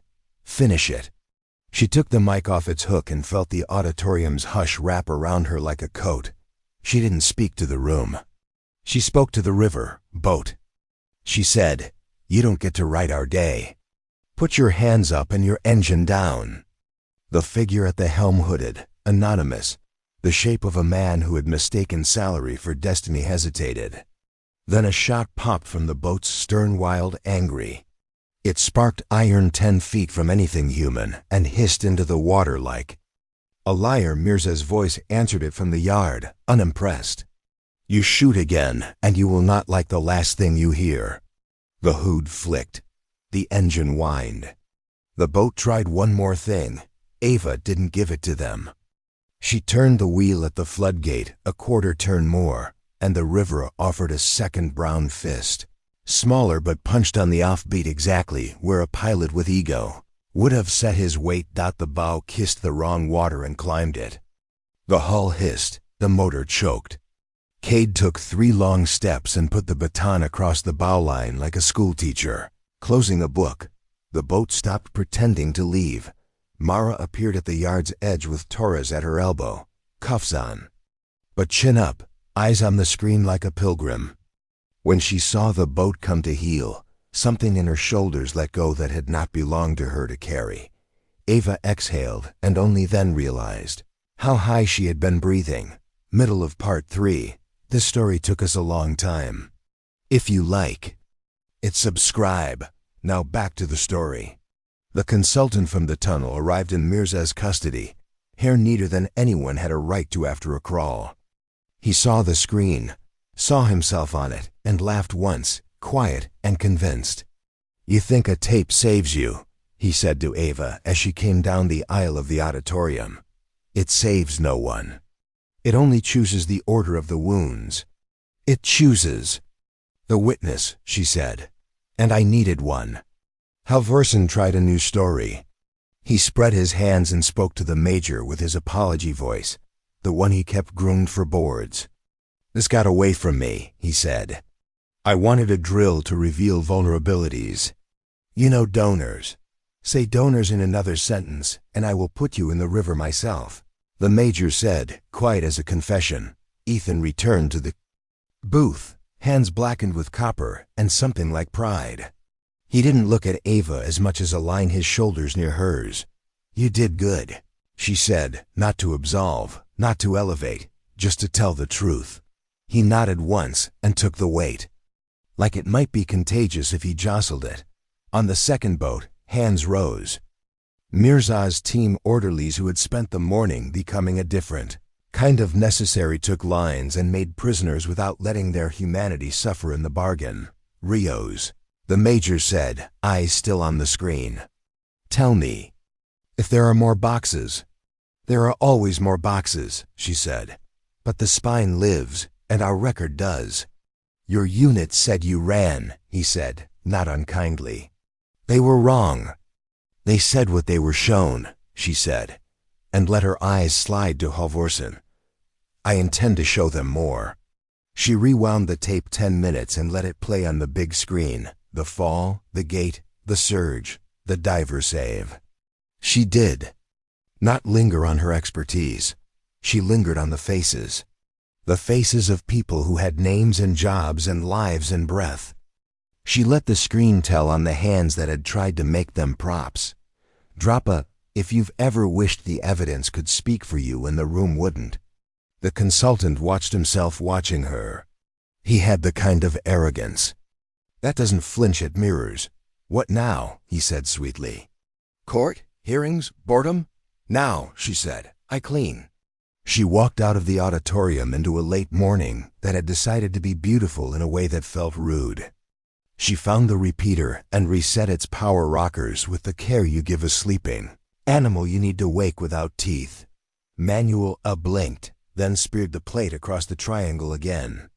Op screens came back a slice at a time. In each slice, a man who had spent the morning being a product called himself by name again. Ops, she said, the first word polite, the second knife. Record everything from now until the lawyers tell you to stop, and then keep recording. Copy, someone not Halvorsen said. The major looked smaller without his scowl, which told Ava something about the way he preferred to carry to. Feel complete, Rios, he said. You put me in a position to do the right thing loudly. Then do it, she said, loudly. He turned to his people and placed Halvorsen into custody with a sentence that would be replayed tonight and parsed tomorrow. It was clean, legal, and not cathartic. Ava was fine with that. Catharsis is for the parts of the story after the work is done. She found Cade by the rail where the copper still smoked an opinion. He leaned, spent, grinning the way men grin when a thing didn't kill them and they haven't yet been given paperwork. You're trending, he said, nodding to the screen. Look at you, finally noisy. I prefer witnesses to applause, she said. Same thing on a good day, he said. On a bad one, witnesses are a court. Today, she said, we have both. Mara sat on a kit box near Mirza's station, cuff still on, lips pressed together against a story that wanted to spill. Ava knelt so their eyes met a level that the morning had not offered often. You kept him from pressing a button, Ava said. You changed the room. I said a name, Mara said. Yours did the rest. Names matter, Ava said. Tell me your brothers again, Mara did. Mirza's pen wrote it with the absolute tenderness of a scalpel. Ethan hovered, then forced himself into her line of sight like a man walking into a storm he owed money to. You're going to need a statement, he said. I'll give it. You're going to need to eat, she said. Then you'll give it. He blinked, as if the human part of the order had not been modeled for him lately. Okay. The consultant, now sitting on the ground with his wrists behind him and someone else's jacket over his knees like a picnic for a selfish man, spoke without lifting his head. You think the donors will see this and retreat? I think anyone who tries to sell danger as a fundraiser will spell their name in discovery, Ava said. He laughed. You'll get tired. I am tired, she said. That's never been the question. The river settled by degrees into its preferred indifference. The fence leaned but did not fall. The boat sat sulking at the bend like a mistake that had stopped insisting it was a strategy. Ava climbed the catwalk and stood at the place where she had caught the mast. She looked down at the dark, at the hole, at the water that had taken her twice and given her back twice, because she had asked politely with force. Cade came to stand beside her without need of a cue. They said you ran, he said one more time, not as an accusation, but as a line he wanted to hear the air refuse. I went where the problem was, she said. They didn't follow with their eyes. They will now, he said. Everywhere you go. She made a face. That sounds like a management problem. Lucky for you, he said. We're short a chief. She let the joke sit. The morning didn't know yet if it wanted to be funny. You just made me unpopular with people I used to fear, he said. Thank you. You're welcome, she said. Also, he added, I'm going to ask you to write it up so clean, the city can't pretend it's fiction. I already did, she said, and tapped the helmet. He nodded at the green blink like a veteran saluting a flag. You free in an hour? For what? She asked. Firing Halvorsen on the PA, he said. We're going to do it by the book and on the record. I'm free now, she said. He smiled, brief and human. You earned later. She walked the length of the catwalk and let herself inventory small things. The way the copper wire had melted a stripe onto the rail like a scar. The smear of blue from the mast's light on the grate. The scuff where Cade had stopped Halvorson's hand. The square of lens cloth still tucked in her sleeve, damp now, but faithful dot she wiped. The camera with it anyway. A habit is a promise you made to a future you refused to doubt. In the booth, she pulled the tape and made 3 copies to 3 separate drives she did not label like treasure. She handed one to Mirza without ceremony. She slid one into a courier pouch with a chain of custody form that would make a judge want to hug someone. She slipped the 3rd into a pocket in the training breecher's sleeve. Redundancy, Cade said, approving. Memory, she said.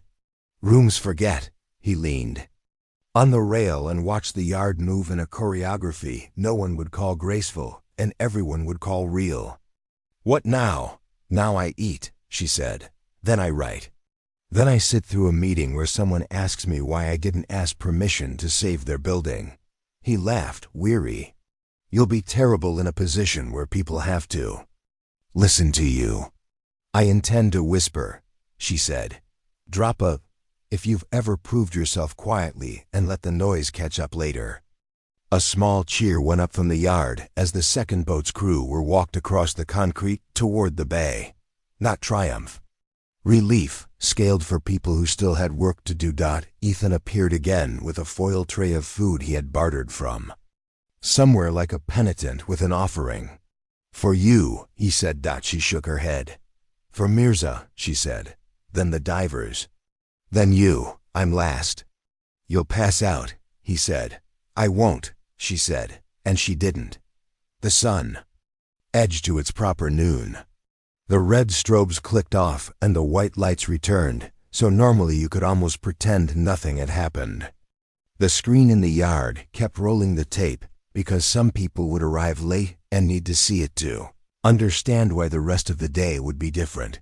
The major cleared his throat into the PA and used Halvorson's full name like a gavel. Legal words followed. Careful words. Ava tuned most of them out and listened to the river. It had decided to be quiet again. She liked it better when the loud things were human. In the hush after the announcement, Mara asked, not to anyone in particular, do you think they'll come back? Ava answered for the room without looking up from the cable she was coiling. Someone always does. We'll be here. Mirza smiled with half her mouth and all her eyes. Yes, we will. Ethan took a breath that looked like a man starting a second life at the same job.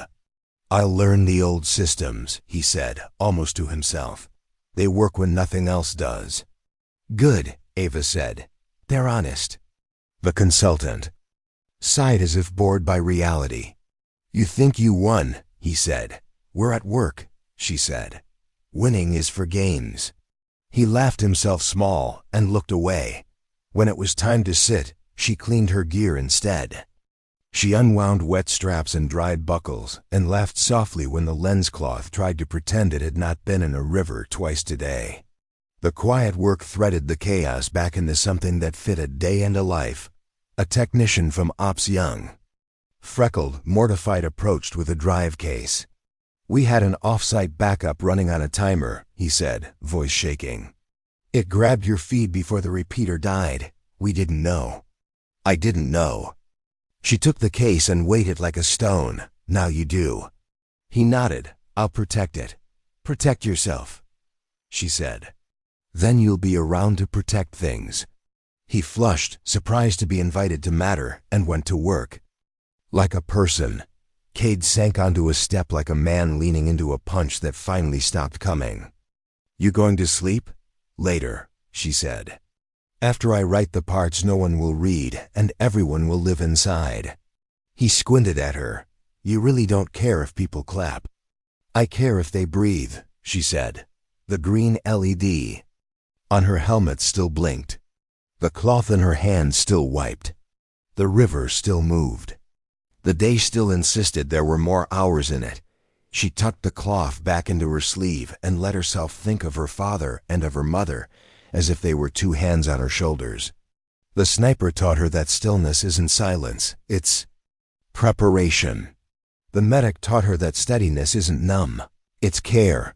She looked at the hole where the culvert had laughed and the panel had dropped and the rumor had been born. She looked at the screen still looping the moments that would become someone else's story about her. Next time, Cade said, "We won't let anyone say you ran." "The tape will say it for us," she said. "And if the power goes, we'll find the chalk wall." He grinned. "Somebody's going to hate that chalk." "They can clean it," she said, and at last finally, a small smile reached her eyes. She walked to the booth one more time, rewound, checked time codes, made the chain of custody a braid. On the way out, she straightened a chair because disorder. Had to know it could be asked to leave politely. When the sun found the river backward and made it shine like something that had decided not to drown people today, she stopped and let herself have 5 seconds of nothing. The quiet was not a reward. It was maintenance. Someone behind her said her name like a question that might become a friend. She turned and said yes, the story would grow mouths tomorrow. It would be cut into pieces and fed to rooms that liked their heroes small and their villains complicated, but the tape would remain. The chalk would hold. The copper scar would gleam on the rail. The cloth would live in her sleeve. She lifted the helmet off just long enough to wipe the lens one last time. When she set it back on, the green blink found her eye and blinked back, faithful and ridiculous. Work waited. She went to meet it. More great stories are next. Don't miss them. Subscribe and turn on notifications.